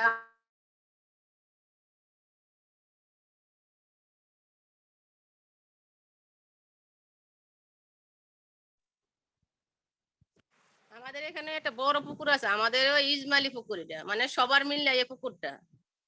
তখন এই পুকুরে 1 ফুট পানি নেই। তা আমার স্বাস্থ্য বাসুরা দেখছি মাঝখানে অল্প একটু খুঁজছে, তো এটার মধ্যে কয়টা পাটের গাছ দিয়ে তুই দিছে, তো কাদা মাদা দিয়ে ডেকে দিছে। তখন আমি গাছের গোড়ায় বসে থেকে মনে মনে কই, এই জায়গাতে একটা বোরিং কুতলেও তো পানি দিয়ে সবাই এই নাইলে ইয়ে করতে পারে, ভিজাইতে পারে। তখন আমার এক যা আইছে বাড়ির কাছে, পরে কয় দেখো তোমার জমির কষ্ট করছি সবই তো মাঠে ফেলাইতে দিছি, এটা আর নেওয়া যাবে না, আগুন দিয়ে পুরাই ফেলাইতে হবে। তখন আমি কে পানি নাই কি করবো, একজনের গেছিলাম দিতে বলে হেরা ঝগড়া শুরু করে দিছে, তাইতে দেয় না, হেন ফেলাই দিয়েছি। তখন আমি কই আপনার করে এজন বাড়ির কাছে এত বড় একটা পুকুর করে রয়েছে, আপনারা এই পুকুরটা একটা বোরিং খুঁতলে তো পানি দিয়ে আপনারা এইসব করতে পারেন। ওর বাবা এত টাকা কনে পাবো আমরা? আমি কই কিসের এত টাকা? সবাই মিলে যদি আপনারা 5,000 করে টাকা দেন তাহলে তো একটা বোরিং হয়ে যায়। পরে কয় না এত টাকা কেটা দিবে, এখন আঙ্গরনে না খাইয়ে মরতে হবে, বাজার করার টাকা নাই। এই কোষ্টা বেচে ওই চাইল মেল আনতো। আমি কি আপনারা তো খেতের তোই খান, খেতের টা খাইলে কি হইবো? সবই আমগর ইত্যা শেষ হয়ে গেছে এই চাষবাস করতে যাইয়া। তারপরে আমি বসে রয়েছি, আমরা আবার ছিলাম সেদিন। তা আমি আবার কই আমার শ্বশুরে আমি কইছি, আমি চাবো এনে একটা বোরিং করতে তো দিলে কোষ্টাও ইয়ে করতে পারেন, আবার আপনারা মাছও করতে পারেন। না বাপু এগুলো কেটা করে? তখন আমি রাত্রে বসে রয়েছি, তো আমার এক বাসুর আছে বলতে আমি কইছি, পরে কই তুমি যে যুক্তিটা দিছো এটা কিন্তু ভালো যুক্তি, মানে সবাই মিলে যদি করি মানে সবাই তো রাজি হইতে হবে। পরে আমি কই সবারে ডাকেন। তারপর আমার স্বাস্থ্য দেবররা আছে, আমার বরের আবার 5টা চাচা, তার ভাই আবার আছে 18টা। তখন আমি আবার আমার দেবর বাসুর করে ডাকাইছি, আমার বড় বারিন্দা আছে, বারিন্দা বসে আবার আমি কই ভাই আপনার এত বড় ক্ষতি হয়েছে, আপনারা অল্প অল্প করে কয়টা টাকা খরচ করলে কিন্তু আপনারা এই পুকুরে পানি দিলে কিন্তু আপনাদের কোষ্টাগুলোও পাটলে আপনারা খুব সুন্দর করে বিক্রি করতে পারেন, আবার মাছও চাষ করতে পারবেন কোষ্টা মোষ্টা উঠতে গেলে। তারপরে আমার দুই বাসুর কই তুমি তো কথাটা ঠিকই কইছো, কিন্তু আমার টাকা নাই। তা আমার শ্বশুর আমি কইছি আব্বু আপনার তো টাকা আছে, আপনি তো চাকরি করেন সরকারি চাকরি। পরে কনে বাবু রিটায়ার্ড হয়ে গেছি না? আমি কইছি রিটায়ার্ড হয়েছেন দেখেছি, আপনি কিছু টাকা দেন আর আমি কিছু টাকা দিই, কিন্তু ভাই আপনারা পরে তো আমারা কি করবেন সমস্ত টাকাগুলো যে কটা দিব আস্তে আস্তে আপনারা দিয়ে দিবেন। কয় হ্যাঁ আমরা পোস্টা বেচে দিয়ে দিব তোমার টাকা। তারপরে দা আমি কই তাইলে আমার শ্বশুর আমি কইছি 20,000 টাকা আপনি দেন। আমার শ্বশুর আবার 20,000 টাকা দিছে, আমি আবার 10,000 টাকা দিছি। দেওয়ার পরে দই যাইয়া মটিয়া কিনে নিয়ে আসে, মেশিন কিনে নিয়ে আসে। মেশিন কিনে নিয়ে আসে এরা আনন্দ ভাবে মিষ্টি ফিষ্টি খাওয়াইয়া সকালবেলা ওই মেশিন পুতলো। পুইতে 2 দিন 3 দিন বাইন্দা পানি দিছে, পানি দিয়ে একের বসছে। প্রচুর টাকা, প্রায় 10,000 টাকার বেশি হইব, তেলই লাগছে। কারণ বইরে তারপরে তো ওরা এই কোষ্টা সবাই আনন্দ কইরা কইরা এই কোষ্টা ভিজাইছে। ভিজাইয়া তো সেই কোষ্টা অনে লইয়া শুকাইয়া তারপরে দা প্রথম বিক্রি করে ওই আমার টাকা পাঠাই দিছে। তখন আমার টাকাটা পাঠাই দিছে। তখন আমি কই বলে আপনারা টাকা পাঠাই দিছেন এত তাড়াতাড়ি? কয় তুমি যে বুদ্ধি দিয়ে গেছো আমগর কোষ্টা এত সুন্দর হয়েছে, আর নাহলে তো কাদার ভিতরে দিলে কালো হয়, আর এই পানিতে খুব সুন্দর চকচকে কোষ্টা হয়েছে, তো আমরা বিক্রিও করতেছি দামে। তখন এই কোষ্টা এখনো জাগ দিতেছে এই পুকুরে, শেষ হয়েছে না। তখন আবার আমি আবার বললাম যে আপনারা এক কাজ করেন, কটা ওই তেলাপিয়া মাছ দেন এটার মধ্যে, কারণ তেলাপিয়া মাছ কিন্তু এসবে মরে না, খুব হয়, এসব ময়লা খায়, কিন্তু বাইরের কোনো ইয়া দিতে হয় না, খাবার দিতে হয় না। তেলাপিয়া মাছে গোবর আর এই কোষ্টারে ময়লাই খায়। তখন ওরা আবার এখন তেলাপিয়া মাছ দিয়ে দিচ্ছে, প্রচুর মাছ ভালো হয়েছে পুকুরে। কিন্তু আমি যাই না, হেরা বুঝে দিন গেছিল তো বলে পুকুরে প্রচুর মাছ হয়েছে। তো এরকম যদি হয় কিন্তু সমস্যা, এই যে 2টা উপকার হইলো। আবার এটা যদি বুদ্ধি করে আমি বাসায় যাবো, যাই বলবো যে আপনারা সাইড দিয়ে কিনে পরিষ্কার করেন, পরিষ্কার করে এটার মধ্যে লাউয়ের টাল তারপরে সিমের টাল দিলে নিজে ঘর সবজি কিন্তু ভালো খাওয়া যায়। কিন্তু অনেক কিছু হয় এটার মধ্যে, পানি লাগবে না, সার লাগবে না, কিছুই লাগবে না। আর বাজার থেকে যদি আমরা সবজি কিনে নিয়ে আসি, রাত্রে নিয়ে আসি, সকাল হয়েছে যায়, দুনিয়ার সার দিয়া ইয়ে করে দেয়। আর এইগুলো এসে আমরা যদি করতে পারি নিজে ঘর, শরীরেরও উপকার, দেশেরও উপকার, সব দিক দিয়ে উপকার হয়। তো কি আমি চাই সবাই মিলে যদি একটা কাজ করে কিন্তু অনেক কিছু করা যায়, একা কিছুই করা যায় না। সবাই মিললে আমরা অনেক উপরে উঠতে পারবো। সবাই মিললে যদি এরকম একটা কোনো কাজ করতে যাই, যে কোনো ছোট কাজ হোক বড় কাজ হোক, যদি সবাই মিললে করি কিন্তু অনেক কিছু করতে পারি আমরা এটার মধ্যে। কিন্তু এখন যদি ওরা যদি মাছের চাষও করে, সবারে মিললে যদি বলি যে আপনারা হাঁস পোষেন, এই পুকুরটার মধ্যে হাঁস পুষলেও হাঁসও হবে, ডিমও পাবে, আবার হাঁসের ময়লা দিয়ে মাছের খাবারও হবে।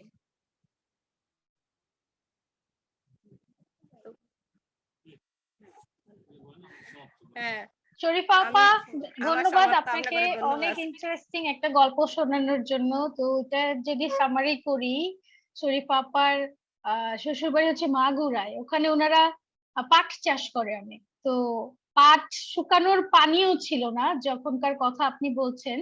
তো সেই পানিটা ব্যবস্থা করার জন্য বুদ্ধিটা আসছিল যে সবাই মিলে কিভাবে এই খরচটা মিট আপ করা যায়? সবাই মিলে এই মোটর যদি লাগে পানি আনার জন্য, তাহলে কিভাবে মিট আপ করা যায়? শরীফা আপার নিজের অভিজ্ঞতা তো আসলে ঝিনাইদহ শহরে আসলে এই যে সঞ্চয়ের টাকা থেকে, এবং সঞ্চয়ের টাকা একটা শক্তি হয়ে যাওয়ার পরে অন্যান্য সংস্থা যে সাহায্য করতে চায়, সেই সাহায্যটাকে একসাথে মিলিয়ে কিভাবে নিজেদের শক্তিটাকে বড় করা যায়, এবং সেই শক্তিটাই আবার নিজেদের ভেতরে, শক্তি বলতে আমরা এখন হয়তো একটু সঞ্চয় দল যেহেতু টাকা পয়সার কথা বলছি, তো সেই শক্তিটা নিজেদের ভেতরেই কাজে লাগিয়ে কিভাবে সবার ছোট ছোট সমস্যার সমাধান করা যায়, এইটার দায়িত্ব আসলে শরীফা আপারা পালন করে শহরে, ঝিনাইদহ শহরে। তো সেই অভিজ্ঞতাটাই উনি ওনার ওনার শ্বশুর বাড়ির এলাকায় যখন ঘুরতে গিয়েছিলেন, এই সঞ্চয় দলের টাকা দিয়ে ঝিনাইদহতে ওনারা যা করেন, সেইটারই বুদ্ধিটা আবার মাগুরাতেও উনি দেওয়ার পরে ওনারা খুবই অ্যাপ্রিসিয়েট করেছিলেন আপনার বুদ্ধিটা। ধন্যবাদ শরীফা আপা। তো এখন আমি আমার এই প্রথম সেশনের আমাদের শেষের প্রশ্ন, যেটা যে জলবায়ু পরিবর্তনের ফলে যে অসুবিধাগুলো, এগুলো যে শুধু আমার গ্রামে বা আমার শহরে হচ্ছে এমন তো না, এটা বাংলাদেশের অন্যান্য গ্রাম এবং শহরেও এটার প্রভাব যেমন মানুষ নিজেদের দৈনন্দিন জীবনে উপলব্ধি করবে, তেমনি দেশের বাইরে পুরো পৃথিবী তো আসলে এই প্রবলেমের মধ্যে আছে। তো কি আমরা অন্য দেশ বা অন্য গ্রাম, অন্য শহরকে ঝিনাইদহ এবং ঢাকার এই কমিউনিটি নেটওয়ার্ক গুলো থেকে কি পরামর্শ, কি বুদ্ধি দিতে চাই, এবং একদম বৈষয়িক গ্লোবালি যারা বড় বড়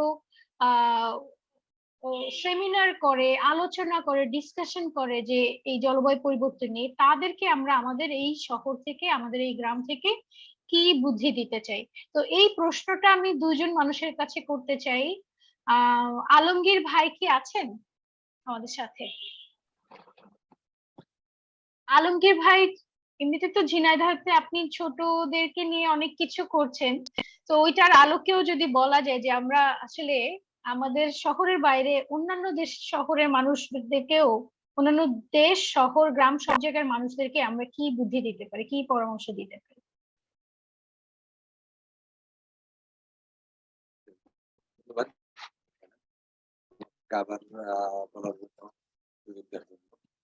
আমি এর আগে হয়তো জলবায়ু পরিবর্তনের উপর প্রভাব মানুষের বা আমাদের একটা প্রভাব সম্পর্কে আমি বলেছি যে, কিন্তু এটা থেকে আমাদের উত্তরণের বিষয় বা এটা থেকে আমরা অব্যাহতি পাওয়ার জন্য আমরা কি চেষ্টা করতে পারি, সেটা নিয়ে আমি হয়তো যেটা মানে করতে করতে যেটা আমি দেখেছি আমার বাস্তবভাবে, সেটা হচ্ছে কি যে আমরা করোনাকালীন সময় আমার ছাত্রদের স্কুল কলেজ সব বন্ধ ছিল, তখন আমরা তাদেরকে নিয়ে একটু সময় পার করার লক্ষ্যে আমরা কিভাবে কি করা যায়, এটা সময়টা তাদেরকে, দীর্ঘ সময়টা তারা স্কুল কলেজ বন্ধ হয়ে গেলে তাদের বাড়ি পড়ালেখাও অলরেডি বন্ধ হয়ে যায়, বিশেষ করে গ্রামের বাচ্চাদের স্কুলে যতটুকু পড়াই বা যা বলে দেয় যে এইটুকু তোমরা বাড়িতে করো, সেইটুকুই করে।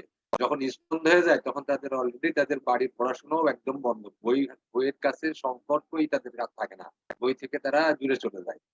তাদেরকে নিয়ে আমরা খেলার ছলে আসো আমরা করি তা করি, এরকম ভাবে দেখতে দেখতে ঠিক আছে, আমাদের যে পাঠাগার আছে, পাঠাগারের সামনেই সামান্য একটু জমি, অল্প একটু জায়গা, ঝোপঝাড় বন জঙ্গল হয়েছিল, এটা আমরা চিন্তা করলাম যে ঠিক আছে এই জায়গাটুকু আমরা সবাই মিলে সব ছাত্রদের নিয়ে আসো আমরা এটা করে এখানে একটু সুন্দর করে, এই গাছগুলো অন্য গাছই থাক কিন্তু গাছগুলো বোধহয় এলোমেলো কেমন একটা ঝোপঝাড় মতো মনে হচ্ছে, ওর ভিতরে একটু ভয়ঙ্কর মতো, কিন্তু সেগুলো যদি আমরা পরিষ্কার করে আর একটু সুন্দর করে সাজাতে পারি, গাছপালাই থাকবে, ওটার পরিবর্তে সেটাকে একটু সুন্দর করা যায় কিনা। তখন দেখলাম যে হ্যাঁ, বাচ্চারা খুব মজা পেয়ে গেল, যে তারা ওইটা সব কেটে কুটে পরিষ্কার করে আবার কুপায়ে টুপায়ে তারপরে কোথাও সুন্দর ডিজাইন করে তাদের মনের মতো করে ডিজাইন করে ফুল গাছ, সবজি গাছগুলো দিয়েও একটা ডিজাইন করে ফেলে যখন সেই গাছগুলো বেরোলো, তখন তারা প্রত্যেক দিন তাদের পানি দেওয়া, তাদের যত্ন করা, তারা আজকে এ করবে, কালকে সে আসবে, কালকেও আসবে, এরকম ভাবে তারা দেখা যাচ্ছে যে খুব মজা করে জায়গাটা করে। ইন্ডিপেন্ডেন্ট তার ভিতরেই ওরা দেখলো কি যে ঠিক আছে এই জায়গায় করলাম, আমাদের পাঠাগারের সামনে করলাম, এখান থেকে এটা বোধহয় আমার বাড়িতেও করা যায়। তারপরে আমাদের কাছে বললো কি স্যার আমাকে চারা দেন, আমরা বীজ দেন। তাহলে আমি তাদেরকে বীজ দিলাম, চারা দিলাম, তারা আবার বাড়িতে করলো। বললে এইভাবে একের পর এক আমাদের গ্রামের অনেকগুলো প্রায় 50টি বাগান খুব দ্রুত হয়ে গেল। এই তাদের এই বাগান করাটা একটা বিষয় যে তারা বা তাদের বাড়ির আশপাশ যেগুলো নোংরা খানা গর্ত সারের গাদা এই সমস্ত ছিল জায়গাগুলো, সেগুলো যেমন সুন্দর করলো। আর সব থেকে আমি যে সুন্দরটা পেলাম সেটা হচ্ছে ওদের মনের ভিতরে, ওদের মনের ভিতরে পরিবেশ নিয়ে ভাবনা, পরিবেশকে সুন্দর করা, পরিবেশকে সাজানো, এই যে জিনিসটা ওর ভিতরে ঢুকতেছে, এইটাও বড় হয়েও আমার মনে হলো যে এদের ভিতরে এই কালচারটা থেকে যাবে। যেমন আমি কৃষকের সন্তান, আমার যেমন ছোটবেলা থেকেই আমি বাবার সঙ্গে চাচার সঙ্গে দাদার সঙ্গে আমরা কৃষি কাজ করেছি, এখনো আমার মনে হয় সেই কৃষি কাজের দিকেই আমার যেন আগে নিয়ে যায়। তারপরে আমার সেই খাল বিল নদী নালাগুলো যে ভ্যাপ তালুক তুলতাম সেখানে যেমন নিয়ে যায়, ওদেরও আমার মনে হচ্ছে কি যে ওরাও এই বড় হয়ে ওদেরকে এই বাগান করা, ওদের গাছ লাগানো, ওদের পরিবেশ সুন্দর করা, এই জলবায়ু পরিবর্তন তারা এক সময় বুঝতে শিখলে তারা করতে শিখবে, বা তার পরিবর্তন করার জন্য যে মানসিকতা তার ভিতরে একটা জিনিস তৈরি হচ্ছে, যে মনের জিনিসটা তৈরি হচ্ছে, ভিতরকার জিনিসটা। এইভাবে একের পর এক সবার সহযোগিতায় আমাদের অনেকগুলো দল হয়ে গেল। শুধু আমাদের গ্রামে নয়, আরো পার্শ্ববর্তী আরো কয়েকটা গ্রামে, হ্যাঁ আরো কয়েকটা গ্রামেও অনেকগুলো দল এরকম ধরনের বিষয় চলে গেল। কারণ বাচ্চারা যেই দেখলো যে একটা মজার খেলার সঙ্গে খুব সুন্দর, আবার অনেকে তাদেরকে ধন্যবাদ জানাচ্ছে। আবার এর ভিতরে আবার আরেকটা মজা, আমাদের কিছু লোক, কিছু স্যাররা বা কিছু লোক আমাদের সঙ্গে যুক্ত হয়ে গেল। তারা বললো কি যে ঠিক আছে আমরা আসলে এক এক দিন এক এক বাগানে আমরা বাগানগুলো দেখি এবং দলের সঙ্গে কথা বলি এবং তাদের বীজ দেবো এবং আমরা খাওয়া দাওয়া করবো মহা উৎসবে। এইটা যখন হয়ে গেল তখন এরকম এক একটা অনুষ্ঠানে প্রায় 100-150 মাসে মাসে আমরা এটাকে একটা উৎসবের মধ্যে নিয়ে চলে আসলাম। আজকে এই গ্রাম, কালকে সেই গ্রাম, কালকে ওই বাড়িতে, কালকে ওই বাগানে, এরকম আমরা সব দল মিলে এক এক জায়গায় খেতাম, এক এক জায়গায় কাজ করতাম, এক এক গ্রামে যে আবার কুপাই কাপাই এরকম। এইটা একটা ভালো উদ্যোগ যে আমার কাছে মনে হলো যে এত দ্রুত এত শীঘ্রই যে আমরা একটা পরিবর্তনের দিকে এত সহজে যেতে পারবো এটা আমরা ভাবিছিলাম, কিন্তু অলরেডি হয়ে গেল। তা এরকমও করা যেতে পারে। আবার আমাদের শিক্ষকরাও এখনো অনেক শিক্ষকই আমার মতো তাদের নিজের জায়গা থেকে নিজেরাই তাদের ছাত্রদের সঙ্গে বা তাদের নিজের জায়গা থেকে, এমনকি তাদের জায়গা নেই, তারা ছাদ বাগান থেকে শুরু করে অনেক জায়গায় এরকম পরিবর্তনের দিকে অনেকেই আগে আসতে চাচ্ছে বা এসেও গেছে। এইরকম ভাবে একের পর সবাই যদি দলগত ভাবে আমরা এটাকে নিতে পারি, তাহলে আমরা শুধু ঝিনাইদহ নয়, ঝিনাইদহ কয়েকটা গ্রাম নয়, আমরা মনে হয় এটাকে সমস্ত জায়গায় গ্লোবালি এটাকে আমরা ছড়িয়ে দিতে আমরা হয়তো পারবো। যা আমার অভিজ্ঞতায় যেটুকু দেখেছি, সেটাই আপনাদের কাছে বললাম। ধন্যবাদ।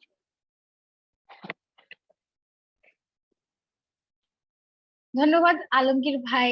আপনি বললেন যে আপনাদের ঝিনাইদহতে বাচ্চাদেরকে সাথে নিয়ে যে এই কাজটা ছোট করে একসময় শুরু হয়েছিল, যেটা করোনার সময়ে শুরু হলো, যে বাচ্চারা নিজেরাই গাছ লাগাবে, ফসল সবজি এগুলো লাগাবে এবং ওরাই যত্ন করবে, সেটা কিভাবে আনন্দ করতে করতে, উৎসব করতে করতে, পিকনিক করতে করতে অনেক বেশি ছড়িয়ে গেল। এখন 50টারও বেশি বাগান আছে ওখানে। এবং একইভাবে যদি দুটো জিনিসের কথা আপনি বললেন, যে একটা হচ্ছে দলগত ভাবে আর আরেকটা হচ্ছে আনন্দ নিয়ে যদি করা যায়, তাহলে এই কাজটাই কেন পুরো গ্লোবালি ছড়িয়ে যেতে পারে না? তো যে কোনো কাজ ও এই এই বিষয়গুলো মাথায় রেখে করলে হয়তো গ্লোবালি একইভাবে স্কেল আপ করা যায়।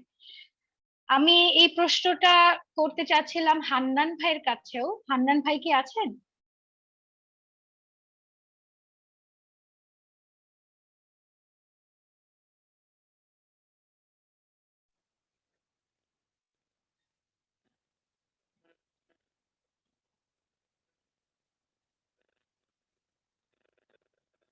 হান্নান ভাই, আপনাকে দেখা যাচ্ছে কিন্তু কথা শোনা যাচ্ছে না।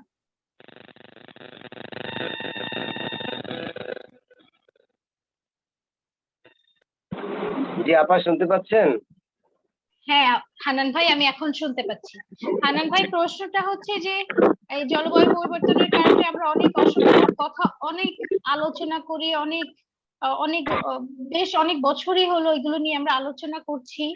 তো কি করলে আসলে আমরা ফলপ্রসূ কিছু দেখতে পাবো, শুধু আলোচনার মধ্যে থাকবে না আমাদের কথা? ধন্যবাদ সবাইকে। আমি শুনছিলাম মনোযোগ সহকারে সবার কথা। ঝিনাইদার আপার কথা খুব ভালো লাগতেছিল, ওই যে স্যারের কথাও ভালো লাগতেছিল। আমি কবির স্যারকেও দেখলাম বসা, চুপচাপ কথা শুনছেন, তো ভালো সাজেশন দিবেন আশাবাদী।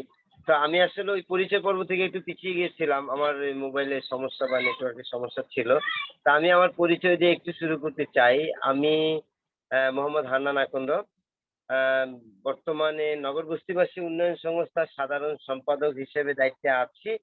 তো যুগ্ম সাধারণ সম্পাদক হিসেবে দীর্ঘদিন দায়িত্বে ছিলাম। আমি আসলে আমার অভিজ্ঞতা থেকে অনেক কিছুই আছে যা আমি সবকিছু হয়তো শেয়ার করতে পারবো কিনা জানি না। এই সময়টুকু আমি পাবো না হয়তোবা। তারপরেও যতটুকু মোটামুটি আমি শেয়ার করতে চাই যে আমরা তো ঢাকাবাসী। তো ঢাকাবাসী হিসেবে রাজধানী ঢাকা শহর, কিন্তু গ্রামের কিছু জায়গার চেয়েও খুব খারাপ অবস্থা আমরা থাকি। কারণ কমিউনিটি লেভেলে থাকি, যেটাকে খুব নোংরা ভাষায় বলা হয়, বস্তিবাসী বলা হয়। তো আমরা এই শব্দটা ব্যবহার করতে চাই না, বাধ্য হয়ে শব্দটা ব্যবহার করি, যেহেতু কাগজে পত্রে সব জায়গায় হয়ে গেছে বস্তি নাম। তা আমরা ইংলিশে হয়তো স্লাম বলি, কিন্তু সেই শব্দটা বস্তি। আমরা হয়তো আদর্শ নগর হিসেবে নাম দিতে চাই, কিন্তু চতুর্পাশে সবাই ওই বস্তিটাই বলে ফেলে। তো আমরা কোথাও গেলে আমরা এই পরিচয়টা দিতেও খুব লজ্জা বোধ করি। তাহলে আমরা এই বস্তিবাসী হলাম কেন? কোত্থেকে হলাম? কিভাবে হলাম? এই যে জলবায়ু পরিবর্তন নিয়ে আলোচনা হচ্ছে, এখানেও একটা মূল কারণ যে এই মানুষগুলো, নিম্ন আয়ের মানুষগুলো ঢাকা শহরে কেন চলে আসলো? ঢাকা শহরে এসে তাদের রুটি রুজির ব্যবস্থা করতে পারছে না, সমন্বয় হচ্ছে না।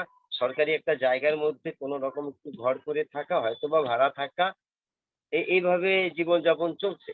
তো যারা গ্রামে আছেন, আমার কথা শুনছেন, তারা হয়তো সরাসরি এগুলো জলবায়ু পরিবর্তনের বন্যা, জলোচ্ছ্বাস, ঘূর্ণিঝড় এগুলো মোকাবেলা করেন। আমরা হয়তো ঢাকা শহরে বসে গেলে মোকাবেলা করি না। এক সময় হয়তো মোকাবেলা করতে করতে ধাক্কা খেয়ে ঢাকা শহরে চলে আসছি। তো আমরা দক্ষিণবঙ্গের মানুষ, আমার বাড়ি শরীয়তপুরে। তো ভোলা, শরীয়তপুর, নোয়াখালী, বরিশাল, আপনাদের যশোর, ঝিনাইদহ, এসব মানুষগুলোই, সবচেয়ে নদীমাতৃক মানুষগুলোই ক্ষতিগ্রস্ত হয়ে ঢাকা শহরে আসে। তো আমার আজকে 26 বছর আমি কমিউনিটি লেভেলে আছি।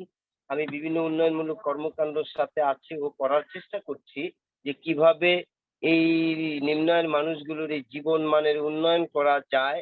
সামর্থ্য হয়তো আমার অর্থনৈতিকভাবে নাই, কিন্তু আমি আমার যতটুকু জ্ঞান, আমার যতটুকু মেধা, শ্রম দিয়ে উন্নয়ন সহযোগী সংস্থা, এই যেমন পোকা গ্রুপ একটা আছে, এদের সাথে কবির স্যারের সাথে দীর্ঘদিন উনি যখন ব্র্যাক ইউনিভার্সিটিতে ছিলেন, সেই সময় হইতে ওনার সাথে আমার যোগাযোগ, অনেক কাজকর্ম আমরা করেছি। তো করোনাকালীন অবস্থা স্যারের সাথে আমার অনেক এরকম মোবাইলে যোগাযোগ হয়েছে, যুক্তি হয়েছে, পরামর্শ হয়েছে কিভাবে স্বাস্থ্যবিধি মেনে এই মানুষগুলোকে নিরাপত্তা দেওয়া যায়, কিভাবে ইসলামের মানুষগুলোকে, যেহেতু ঘনবসতি আমরা, একই টয়লেটে যেহেতু একটা চেম্বারের মধ্যে সকালবেলা এখনো যেই জায়গাগুলোতে আমরা উন্নয়নশীল রাষ্ট্র বলি, অথচ সকালে উঠে দেখি ল্যাট্রিনের মধ্যে আমার এক সিরিয়ালে 30 জন দাঁড়িয়ে আছে। তো সেখানে আমরা পুরুষ মানুষ এদিক সেদিক যেতে পারলাম, কিন্তু মহিলাদের অবস্থাটা কি? এটাও জলবায়ু পরিবর্তনের এফেক্ট। তো আমি আসলে পরামর্শের জায়গায় যাব, আমি ভুক্তভোগী। তার আগে আরেকটু বলে নেই, পানি ও নিষ্কাশনের বিষয়ে আমাদের কথাগুলো ইসলামের মানুষ, নিম্নায়ের মানুষগুলোর কথা একসময় ওয়াসা শুনতে পারতো না। তো আমরা এই দলবদ্ধভাবে কাজ করেছি, আমরা সংগঠন করেছি। আজকে নগর বস্তিবাসী উন্নয়ন সংস্থা একটি ফেডারেশনে যোগদান করেছি, রেজিস্ট্রেশন করেছি। আমরা সরকারের বিভিন্ন সেক্টরে গিয়ে কথা বলতে পারছি। এটাও দলবদ্ধভাবে কাজ করার একটা রেজাল্ট। তো রেজাল্ট হিসেবে গত কয়েকদিন আগেও আমরা ঢাকা উত্তর সিটি কর্পোরেশনে আমরা মেয়র বরাবর স্মারকলিপি দিতে পারছি। জলবায়ু পরিবর্তন বিষয়ক যে স্ট্যান্ডিং কমিটি আছে, সংসদীয় কমিটি, তাদের কাছে আমরা একটি স্মারকলিপি দিতে পেরেছি। আমরা ঢাকা ওয়াসার সাথে এমইও করতে পেরেছি, নিম্নায়ন মানুষগুলোকে স্বল্প মূল্যে পানি দেওয়ার ব্যবস্থা করতে পেরেছি। কারণ এটা দলবদ্ধ ভাবে কাজ করার একটা রেজাল্ট। তো এই বিষয়গুলো আসলে রেজাল্ট উন্নতি কতটুকু হলো, আসলে কি আমাদের সমস্যার সমাধান হয়ে গেল?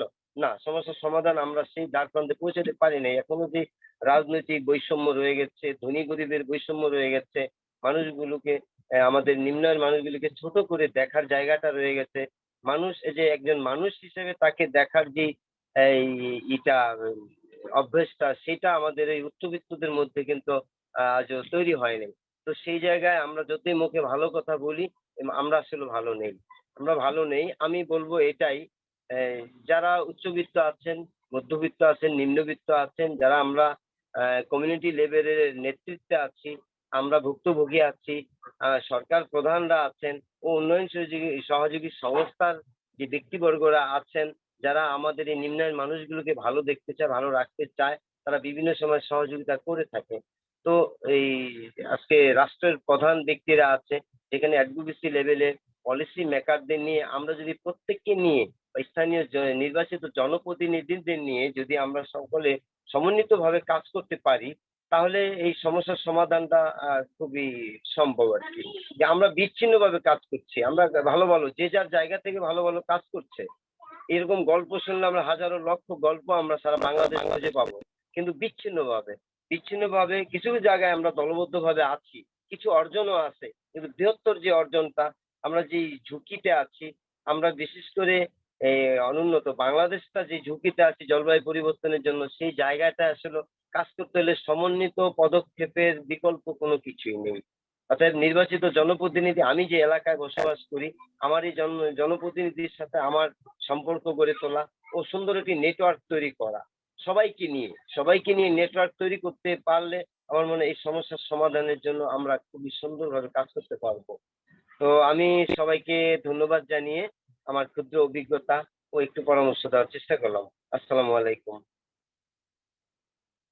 হান্নান ভাই, আপনাকে অসংখ্য ধন্যবাদ। আপনার কথাগুলো আমার আর একই কথা রিপিট করারও প্রয়োজন হচ্ছে না, কারণ আপনি একদমই জরুরি কথাগুলো একদম টু দ্য পয়েন্টে বলে দিয়েছেন।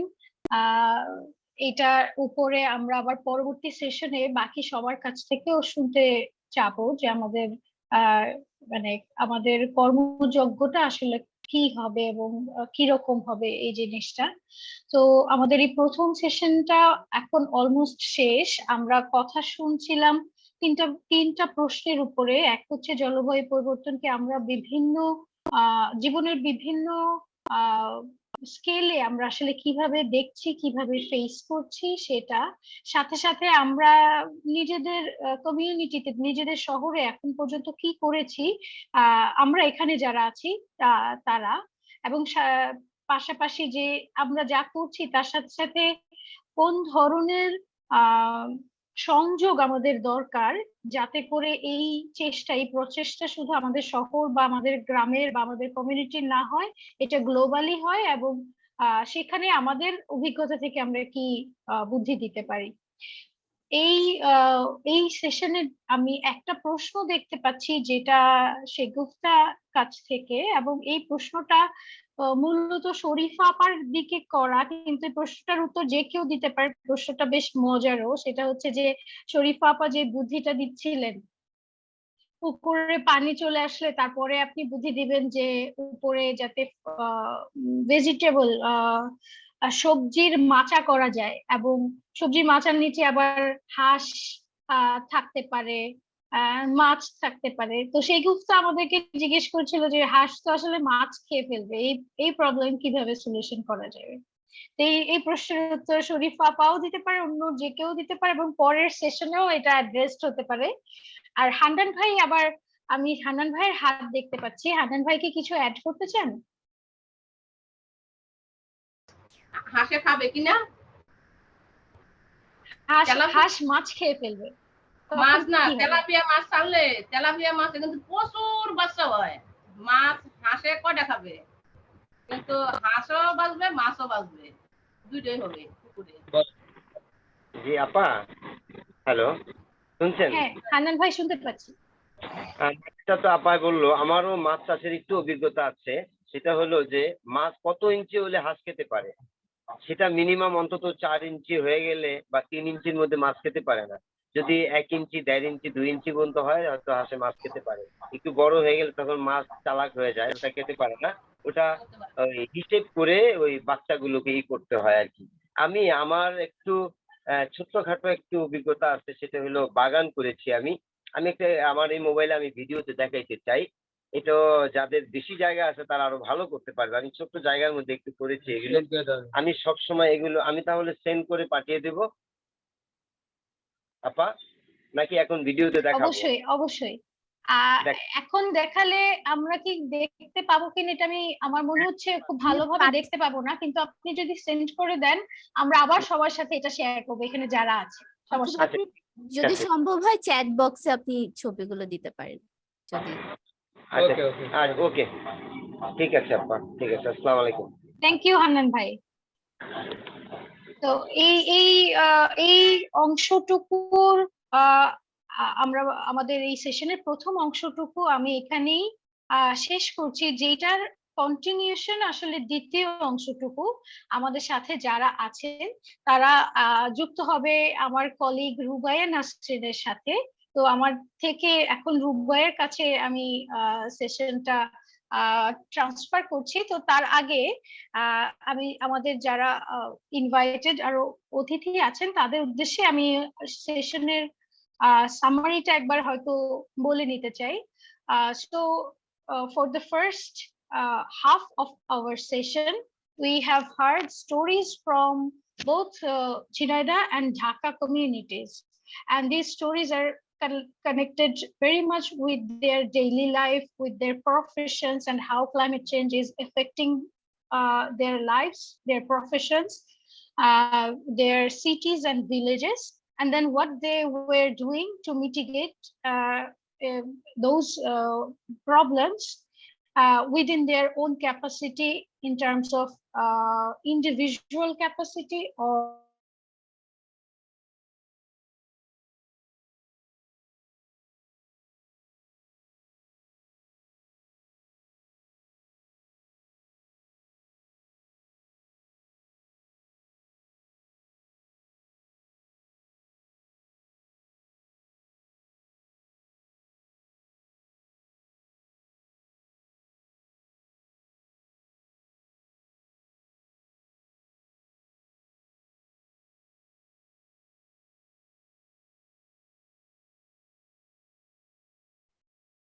হ্যালো মাহমুদ আপু, হ্যালো, আপনাকে শুনতে পাচ্ছি না।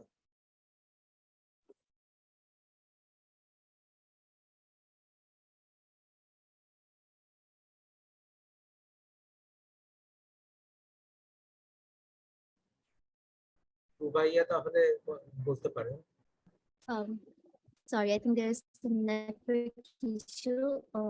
Okay, anyways, thank you everyone. Thank you for participating in this very exciting discussion where we were hearing the stories from the people of Jhenaidah and Dhaka.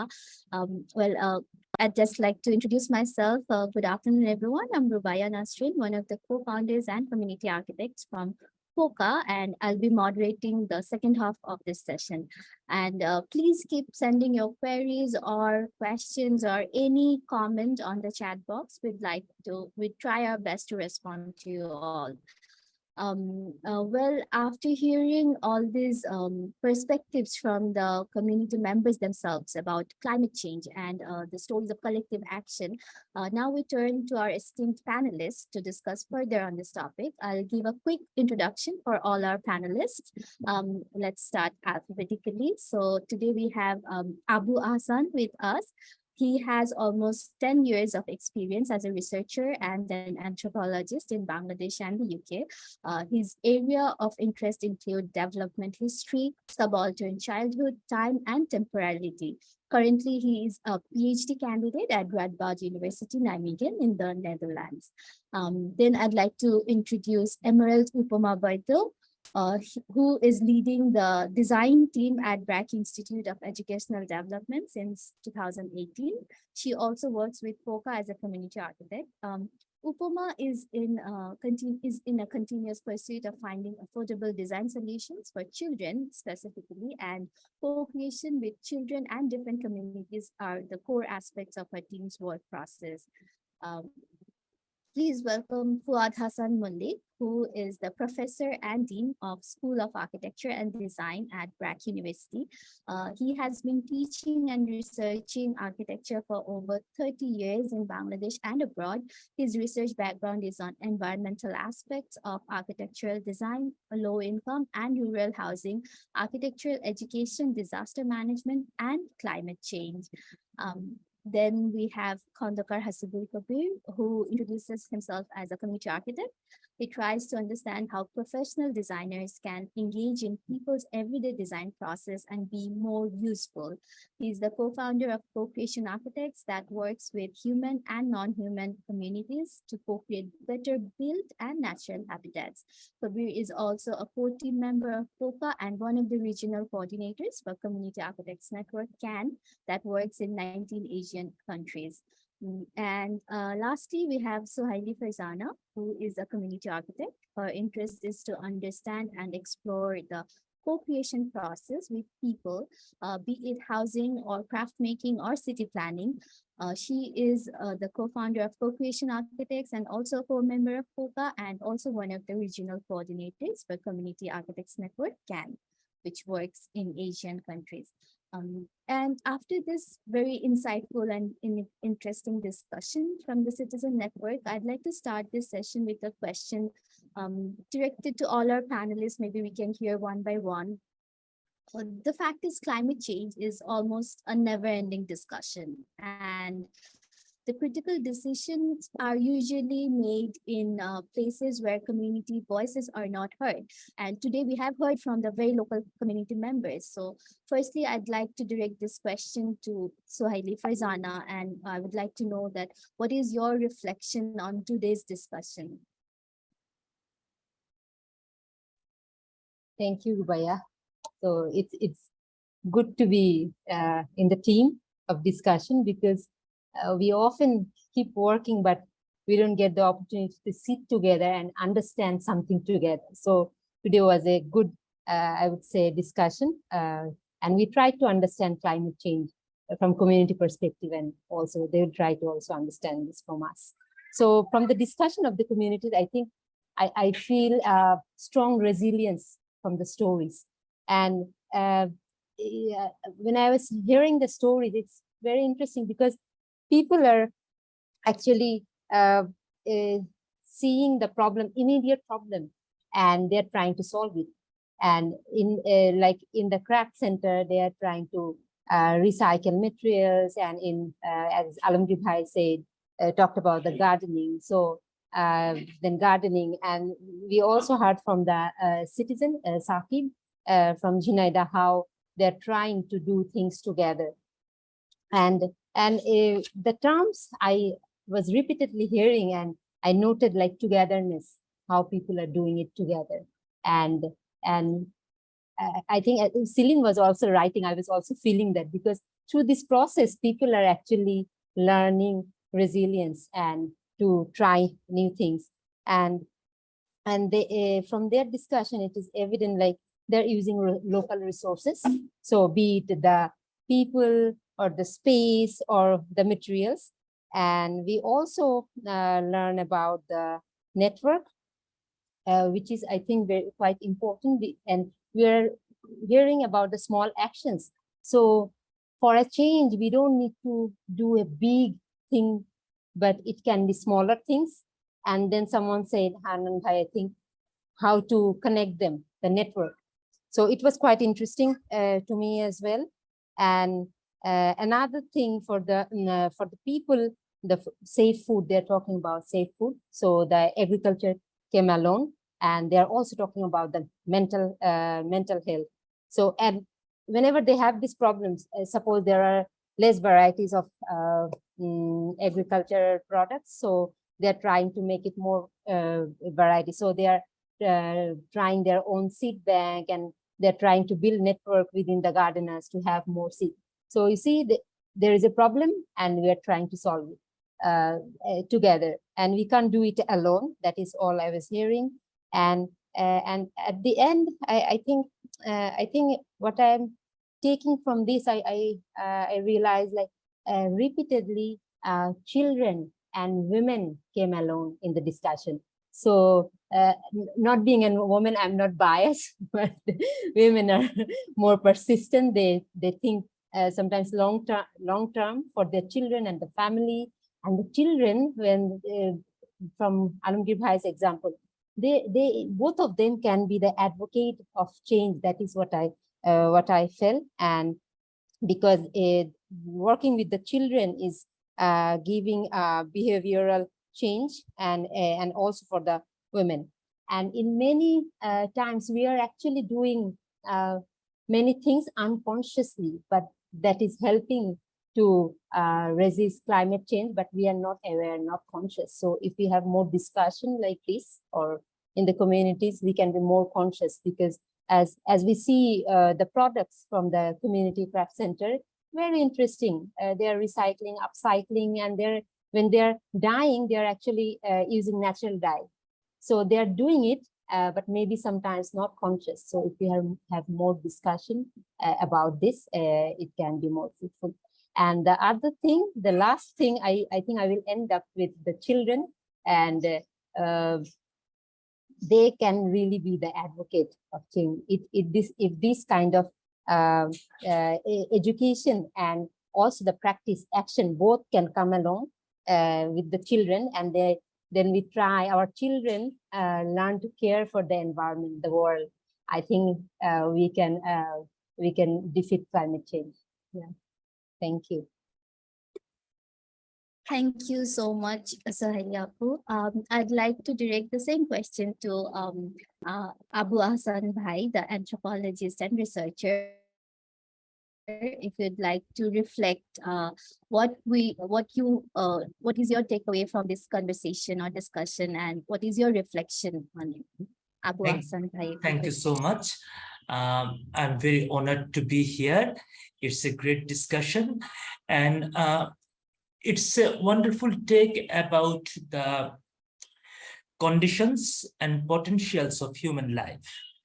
And it's amazing the way everyday people in their ordinary life, they are encountering the environmental hazards.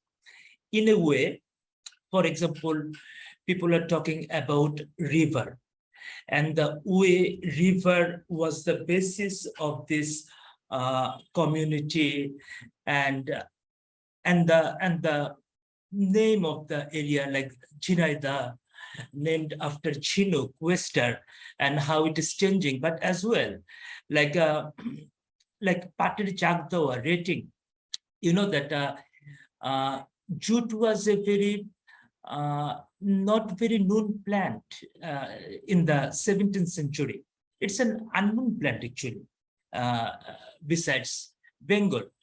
In the 1850, there was a war, Crimean War, and that war disrupted the supply chain of flax and hemp from the Russia.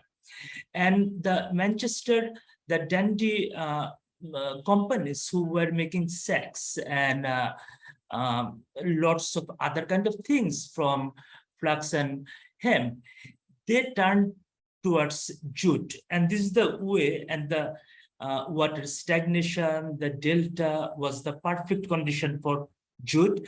And here in the colonial Bengal, the farmers took independent decision to produce jute in response to the world global market. It was not a subject of colonial coercion like indigo or tea plantation. It was a very different form of, and through jute, this in the East Bengal, the farmers actually changed the dynamic between East Bengal and West Bengal and colonial economy. So that's a long story, and the way people are like exploring the climatic disaster through this very materiality, this very core livelihood and agricultural fabrics of Bengal Delta. But then there are many potentials of life, many possibilities of life, and people are not only conceiving, perceiving, trying to understand, make sense of the situation, but people are acting. And one of the main basis of this action is collectivity. We have heard from one is group-based dynamics, in other occasion about the spontaneous collectivity or group making, how to turn into a unused pond to render it usable. So, and there are lots of action and aspiration, and that aspiration grows in the fold of collectivity. And I understand that is co-creation, what you are trying to achieve here. So there is much room. There is a lot of danger. There is a lot of, the condition is really bleak around us, and people know that, but people also take direct action. People also take collective action, and there are some education already spread out. Like people were saying that how to use homestead gardening, how to plant this thing or plant that thing, and that's some sort of education that is spread throughout the countryside and urban area very well, it seems like to me from today's discussion. Thank you so much. Thank you, Abu Hassan Bhai. Now I'd like to again ask the same question and also hear some more personal work experience from Emerald Upama Boito, if you'd like to reflect on the discussion, and because you've been working with children, more reflection on this. Thank you, Rupaya. So this discussion has been really interesting and a bit emotional too, because so many good stories and experiences, inspiring stories. So from my experience, I want to share some stories. Actually, when we were working with children in Kallanpur, I can see Hanan Bhai and Bilal Bhai, and like when I saw them, I was just remembering our experience in working with children in Kallanpur. So first, when we started working with them, actually, it's a very dense settlement with a lot of iron sheet structures, and it's very hot. So first we tried to do some design workshops with children to understand, like where would they want to play, how are the play practices, what are the play practices in the communities, etc. And we observed that it's so hot because a lot of tin structures, it's so hot that inside the room where we were sitting, children cannot focus. They were getting very impatient. So like we actually see that the direct impact of climate change, and also because many people have to move from their places because of climate change. And when children drew pictures of the kind of playgrounds they want, they actually drew cloud and rain. So first, it's like we ask ourselves, do they want to play in rain? But the problem is it's so hot. They cannot play when the weather is so hot. So, like looking at that kind of drawing, it's very difficult for a designer to, pick any direction. And we cannot just like plant a lot of trees and make the whole area very cool, because there is not a lot of place. So and we saw children really like to play with animals, have their own gardens, do plantations, and have their own like kitchen gardens and gardens in balconies, etc. So it's very clear actually like how this climate action and climate response and climate sensitivity is how much it is actually connected with our happiness, with human happiness. It's very clear when you especially when you look at children, because that's what makes them happy. So yeah, we actually built those playgrounds actually with Hanan Bhai, Bilal Bhai, and with their help, and community play leaders and children, and just within the alleyways, whatever space we have, and children were very happy playing in those places. And you know, I have heard so much about the gardens in Jhenaidah that children made. I think Kabir sir was always posting pictures in WhatsApp. I have heard so much about Alamgir Bhai's work, and then I met him. It's so inspiring. So we were also trying to make a lot of gardens with children, and it makes them happy. It really makes them happy to you know, they brought like water bottles and eggshells to plant the little plants in, and they decorated their, you know, plant pots. So that makes children very happy, gardening. So so I think I have a lot of thoughts and emotions, and I don't know how to articulate all of them, but I would like to say that, you know, I felt a lot of emotions when I was hearing all these stories, because this climate action and climate change, climate crisis, actually at BRAC with my colleagues, we are trying to develop a course on climate change, and looking at the relationship between climate change and socio-emotional learning. So so what are the like emotional intelligence skills that that you know we can develop to take more actions for climate change or climate response? Because, you know, research says that there are a lot of negative emotions and a lot of positive emotions connected to this or related to this. Like, for example, we were first listening from Alamgir Bhai. He was saying that how the river is changing. There aren't a lot of fish. So, you know, of course, there are those confusion, fear, and frustration, like we were also hearing from Hanan Bhai, frustration and powerlessness connected to this climate change or climate crisis, but also a lot of optimism, like, you know, I was hearing from Hasina Appa and also Tara Appa, a lot of optimism and a lot of agency, personal and collective agency, and a lot of, you know, leadership, also community leadership, social leadership, personal leadership, that I identified or I heard from all these stories.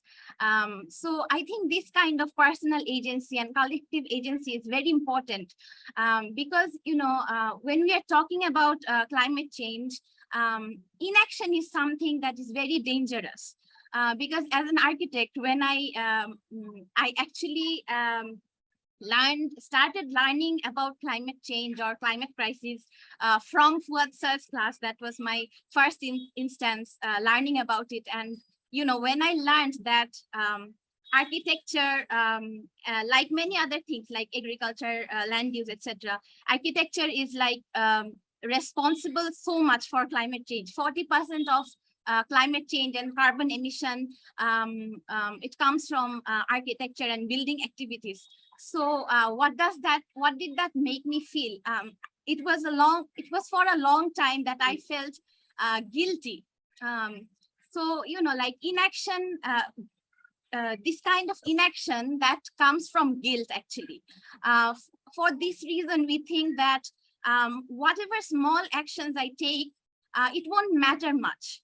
Of course, it won't, decrease carbon emission, or it won't help in the matter of temperature rise, but it matters. Whatever small actions we take, it matters, because when you add up small actions, big actions happen, and collective actions happen. Those things matter very much. I think it's because, whenever you plant a tree, you feel happy. And if you have this knowledge, that this informed knowledge that somehow I help the cause of climate change, it makes a lot of difference. So yeah, I think that's all. Thank you.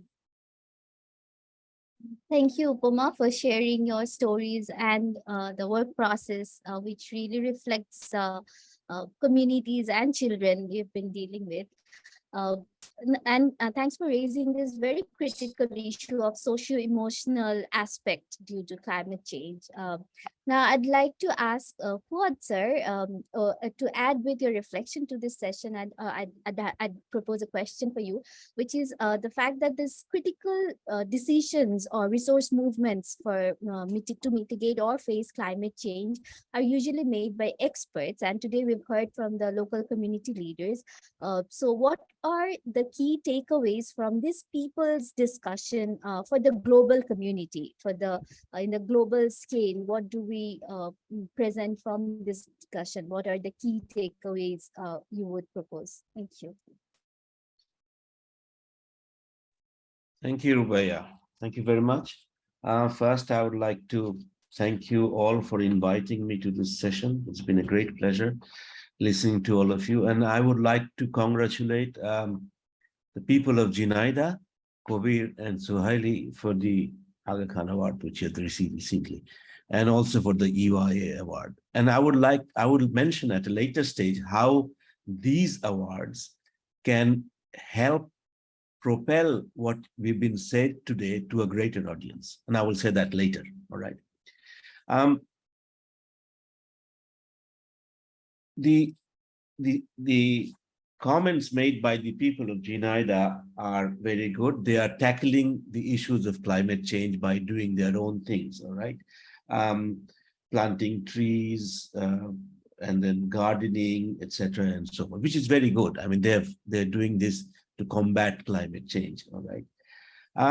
But I would like to go back to the essential question about why climate is changing, all right? Historically, over thousands of years, climate has always changed, all right? It has changed 4,000 years ago, and one of the reasons why some people argue that why the Indus Valley civilization disappeared was because of climate change, because the weather or the climate was no longer hospitable for the people who were living there and moved somewhere else. But that was slow, all right? Climate change naturally and slowly over the years. Why is climate change happening so fast now? Because of human action, because of what people are doing to nature, all right? And I would like to say that the people who talk to the people of Jhenaidah and all the people who spoke today, they are not responsible for this. They have not done anything to change the climate. Rather, they're fighting a battle that has been caused by somebody else. And I would go back to Mr. Hannan's comment about going to Parliament committee about climate change and what they are doing. I would suggest take it more. I mean, go and tell the people who did this to us, who did this to nature, to cause these problems, which is, and we are suffering because it's not our fault, all right? So this forum, as I can see, is you work collectively, you work together, you raise voices together. I would suggest find ways to raise your voice in the right place, all right? Do it in the right place. And I think just before this, Upama, or was it Upama? Or no, sorry. Rubaya, you said to take it to the experts. Did you say that, right? Am I right? Yes, sir. Yes. Now, I have serious allergy to the word experts. Who are experts? If all these experts have been there all around, why is this happening? I think the experts are the people who talk today. They know a lot more than the so-called experts. So I think that there is the situation where you have to be, what do you say? You have to do advocacy. You have to be, you have to take it forward. And I would think that all the points that have been said there, I think, যারা আপনারা যে কথা বললেন আজকে, আমি একটু বাংলায় বলছি, টু কুলসুম আপা, টু হাসিনা আপা, অল দিস পিপল, যে আপনারা যেগুলো করছেন এই জলবায়ু পরিবর্তনের ব্যাপারে, আপনার গাছ লাগাচ্ছেন, এই করতেন, এই যে জলবায়ু পরিবর্তন যে হলো, এটা কিন্তু আপনাদের দোষ না। এটা বড় বড় দেশ, মার্কিন যুক্তরাষ্ট্র বলেন, চায়না বলেন, হ্যাঁ, ওনারা কিন্তু ইন্ডাস্ট্রিয়াল ইয়ে করার জন্য, ইন্ডাস্ট্রি করার জন্য, তারপর নানান রকম গাড়ি টাড়ি চালায়, একেবারে পরিবেশের 12টা। সো আপনারা করছেন খুব ভালো কথা, and you are doing it, you know, in the right way, but আপনাদের ভয়েসটা রেজ করতে হবে, আপনাদেরকে বলতে হবে যে আমরা করছি ভালো কথা, আপনারাও করেন। এবং ওনারা করছেন কিনা বেশিরভাগ সময় করছেন না। আমি currently in the United states America, and I see around me lots of things which are happening to combat environmental pollution, all right? But some of these are lip service, all right? Since my last visit to this place, I see a lot of electric cars, all right? Lots of electric cars because they don't pollute, all right? But what you don't realize that electric cars run on electricity, and production of electricity pollutes. So it's not a solution, right?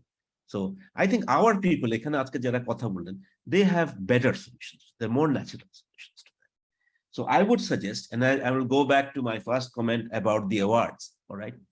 I can tell you from my experience, in the coming few months, maybe a year or so, Jhenaidah is going to be a focus for many people. A lot of people are going to talk about Jhenaidah internationally. A lot of people are going to come to Jhenaidah internationally. A lot of people are going to have seminars on Jhenaidah internationally, okay? And I would suggest that is where you raise these concerns. Talk about it. When these people come and you have seminars, take some time off from that and say that this is what we are doing, and we are doing things to combat climate change, which is not our fault. So please raise your voice, tell the people who are the real, you know, cause of climate change that they need to stop, all right? They need to stop because our future generations are going to suffer. I think Upama mentioned my class, right, where we talked about. And if you remember, there was a graph there, and I said that who are the polluters of the world, all right? And in the graph, it shows, and a second graph, which overlapped with the first, shows that the main polluters are also the most educated, all right? So we need to question them. We need to ask them, are you really educated? You are not. Who is educated? The people who talk today, they know, all right? So my request is that in the coming months or future, scale it up, talk to the right people, all right? And you may have to go to the so-called experts for this, but do that and say you stop it for the future generations. Thank you. Thank you so much, sir. Thank you for your valuable comments. And we honestly, even we feel the true experts are actually with us, and that is sort of trying to make a difference in this whole discussion. Now I'd request Khondaker, Hasibul, Kabir, sir, to reflect on this whole session and again, the key takeaways for the global discussion, if you'd like to propose something. Thank you. Thank you, Rubaya. And yeah, I really enjoyed the whole discussion, both the session, the first session, and you already summarized the first session, and the second session is already, took many parts of the first session. So now if I take things from the important parts of the second session, what also sometimes I was thinking that what the people are saying, what does it mean to the people, different types of people, or to us, we are most of the architects. Then Suhailey mentioned about stories, that stories of communities, and Abu Hassan, the anthropologist, he completely discussed on the stories. So I mean, it's not the data, it's not the evidence. Then again, Upama was particularly mentioning about this, socio-emotional learning and climate change. And so I was thinking that, so all the people, we are taking very important thing, not within, I mean, we are not talking about the data, but we are finding a lot very powerful message. And what's saying, that the experts are out there, they are always there, and they are not polluting, but they are, what they are doing, they're doing the right things. And when they are facing the problem, they are trying to immediately, they are trying to solve it, with their own resources, with their whatever they are getting. So I was and from the first part, if I take the any words, what also mentioned by all, that is the power of collectiveness, the togetherness. All the things they're saying that we cannot do it alone. We can solve anything when we are together. And if we are also feel unhappy, if we are in a misery, but if we are together, then we are happier. We are sharing the unhappiness. And that's why I mean, the Jhenaidah story, then Dhaka story, they all were talking about the collective power. And what Hannan Bhai in the end mentioned about what Fuad sir also advised us, that because they are in many years, they are I mean doing this organization, running this this NBAS, then NDBAS, many and they are also connected. And previously they were not heard by the policymakers and others. Now they are heard. So that's what they are saying, that now we are getting the Foshal Patsi. They are saying that Shufal Patsi. So they are harvesting the success of getting together in the city. So that is important. And through this, what said that through this, if we are together, if we all, from the ground, with this, success story of, Aga Khan Award, because people know it now.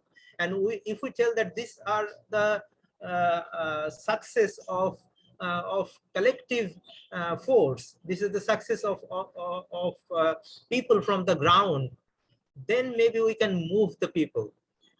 Because these awards are given by big people like UN and also Aga Khan Award. This will be known by I mean mainstream architecture, and other people. So I think this is a big opportunity for us, and we should we should use this or capitalize this energy of this award or this recognition to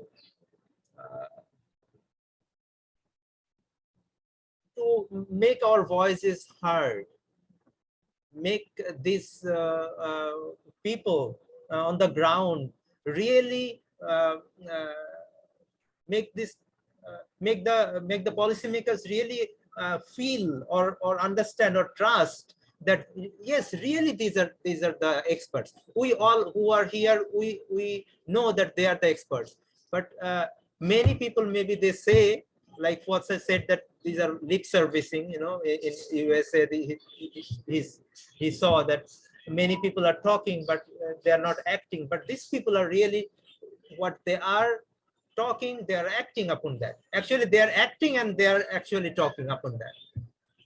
So, and we should make people believe. I mean, these so-called experts believe that the experts are out there. So I think I should end here. And this is a fantastic discussion. And thank you also. I really thank our anthropologist friend, Abu Hassan Mishuhai, because we have learned a lot from these groups, anthropology, because we really learned that we need to hear the stories. We need to hear the people, and that it's not like this, hear people like, being there with people without asking any question. And maybe after asking maybe question, oh, I'm thinking about this climate change issue, maybe in a tea stall. Maybe after 40 and 1 hour, they will start, hey, what you are telling, climate change, what is that? So you need to give this, 40 minutes to sit there, talk with them, other things, take, 3-4 cups of tea. And then there will be, after 40 minutes or 1 hour, there will be really deep discussion. What is it and what it really is impacting, our life. And they can give the suggestion actually. I have got a lot of suggestions from, very difficult problem from communities. Like, for Jhenaidah or for Corail, I got suggestion, what we should do from the community people of Thailand. I went there and I asked that, this is the situation, what should we do? They said, you should be together, you should start saving group, and then you should, do this, you should go to architects, I mean to help, take their help. They know everything. They know all this politics, how to, do.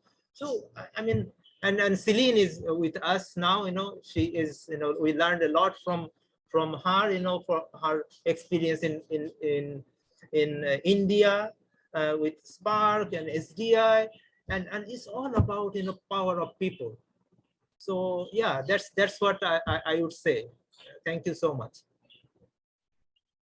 Thank you so much, Kabir sir. And again, thank you everyone for your valuable time and participation. I'd just like to conclude a little in Bangla for our participants.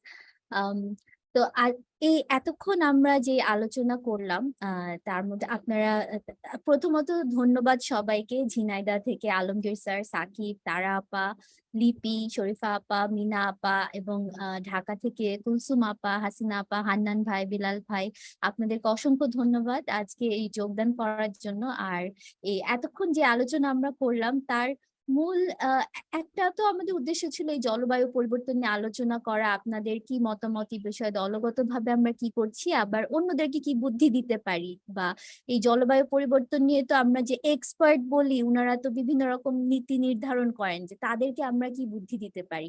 কিন্তু এই যে Fuad sir থেকে শুরু করে কবির sir বা আমরা সবাই আজকে এই একটা জিনিসে একমত হলাম যে আসল এক্সপার্ট বা আসল এই বিষয়ে কাজ করছেন আপনারা।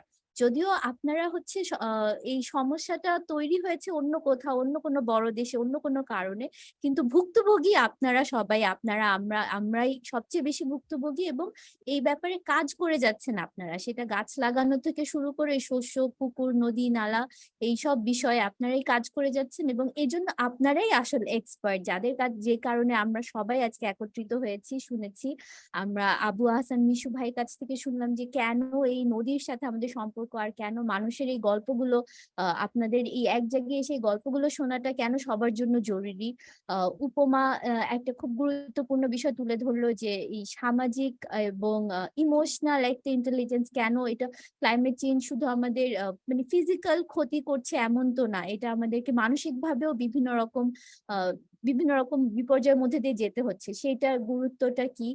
সোহাইলি আপু আবার বললেন যে এই সব গল্পগুলোর মাধ্যমে আমরা কিভাবে একত্রিত হচ্ছি, যে সেটা বাচ্চাদের থেকে শুরু করে সবাই মিলে কিভাবে একসাথে মিলে তারপরও কাজ করছি, বিভিন্ন রকম অবস্ট্যাকেল বা বিভিন্ন রকম বাধা পেরিয়েও আমরা একসাথে এগিয়ে যাচ্ছি। এবং শেষে কবির স্যারও সেটাই আবার জোর দিয়ে বললেন যে আপনাদের সাথে আলোচনার মূল একটা জিনিসই যেটা ফুটে উঠেছে, যে আসলে দলবদ্ধভাবে কাজ করার শক্তিটা যে কত বড়, একসাথে এগিয়ে নিয়ে যেতে পারি আমরা সবাই একসাথে। এই যে একজন একজন করে বললে যেটা শুনতো না, বারবার আমরা হান্নান ভাইয়ের কথা বলছি, উনি যে তুলে ধরেছিলেন যে সবাই মিলে একসাথে বলাতে এখন অন্যরা কথা শুনছেন আমাদের, বা অন্যান্য জায়গায় বলার মতো আমরা একটা পরিস্থিতিতে আছি। তো এগেন থ্যাংক ইউ সবাইকে, অসংখ্য ধন্যবাদ সবাইকে। আজকে আমাদের সেশন এই মুহূর্তে এখানে শেষ হচ্ছে। হান্নান ভাইয়ের আমি হাত তোলা দেখতে পাচ্ছি, আপনি কি শেষে কিছু বলতে চাচ্ছেন নাকি আগের এটা ছিল? আসসালামু আলাইকুম। আসলে হান্নান ভাই আপনি হাত উঠায় নাই, আমি হাত উঠাইছিলাম। আমরা যতটুকু পারি ইসলামের মধ্যে থেকে, বস্তিদের থেকে আমরা যতটুকু পারি, আমাদের এখানে একটা ইউথ গ্রুপ আছে, সেটা হলো গিয়া প্রতিমঞ্চ। সেই প্রতিমঞ্চ কন্টিনিউ বিভিন্ন জায়গায় বিভিন্ন ওরিয়েন্টেশন গুলো করছে নিজেদের অর্থায়নে। আমাদের যথেষ্ট পরিমাণে অর্থ নেই, তারপরও আমরা নিজেদের উদ্যোগে, যেমন আমাদের আশেপাশে চারদিকে যাতে গাছগুলো না কাটা হয় বা পরিবেশ যাতে দূষিত না করা হয়, পরিষ্কার পরিচ্ছন্ন রাখা হয়, এবং পলিথিন যাতে খোলা মানে কোথাও কোনো পুকুরে পা না ফালায়। মোটামুটি আমরা যে সমস্ত কাজগুলা আমাদের জায়গা থেকে আমাদের লেভেল অনুযায়ী, কারণ আমরা স্লামের বাচ্চা কাচ্চা, আমাদের লেখাপড়ার মানদণ্ডটা খুব একটা বেশি না। আমাদের জায়গা থেকে আমরা যতটুকু চেষ্টা করতেছি, যদি আমাদের ধারা যদি আপনাদের কোনো কাজে বড় ধরনের সাপোর্ট আমরা করতে পারবো না, যদি আমাদের এই ইউথ গ্রুপ যে প্রতিমঞ্চ যে গ্রুপটা আছে আমাদের কল্যাণপুরে 50 জন ইউথদের নিয়ে আমরা একটা সংগঠন তৈরি করছি, সেটা হলো প্রতিমঞ্চ। আমরা রেগুলারলি এই কাজগুলো করি বিভিন্ন জায়গায়। আমরা ছোট পরিসরে আমরা নাটকের মাধ্যমে আমাদের পরিবেশ পরিবর্তন বা জলবায়ু পরিবর্তনের যে সমস্যাগুলো কিভাবে হয়, কিভাবে আমরা এখান থেকে নিস্তার পেতে পারি, সেই কাজগুলো আমরা সরাসরি করি। এবং এই রিসেন্ট আগামী সপ্তাহে সম্ভবত আপনার হইতেছে গিয়া শনিবারে ঢাকা ওয়াসার আন্ডারে হইতেছে গিয়া আমাদের একটা ছোট্ট একটা নাটিকা আমরা উপস্থাপন করব, প্রেজেন্টেশন করব ঢাকা ডিএনডি খালের, যাতে পরিষ্কার পরিচ্ছন্ন থাকে এবং পানিগুলো আমরা ঢাকাবাসী ব্যবহার করতে পারি। ছোট ছোট আগে আমরা করতেছি, কিন্তু যদি আপনাদের কাজে লাগে আপনারা আমাদের কাজে লাগাইতে পারেন। আমার ধন্যবাদ। Thank you Bilal bhai. আমি একটু শুধু বলে দিই, one of the beautiful and one of the very beautiful thing that has been happening in Kollanpur is Potimoncho, a very local organization formed by the slum dwellers. They sort of create plays based on topics like climate change or tree plantation, and just to spread the awareness and knowledge to others in their language, in their spirit. And they've been doing it for a long time. So I really hope that we will be seeing more of it, and more youth will be engaged in such activities in slums of Dhaka. And lastly, I'd like to again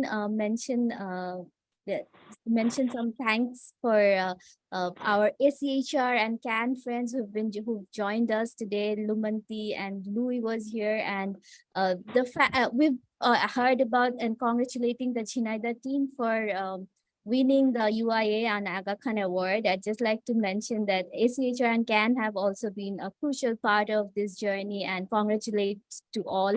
We are all connected through this network, and it's a big win for all of us. So we are all equally happy and excited for this and what it brings for us in future.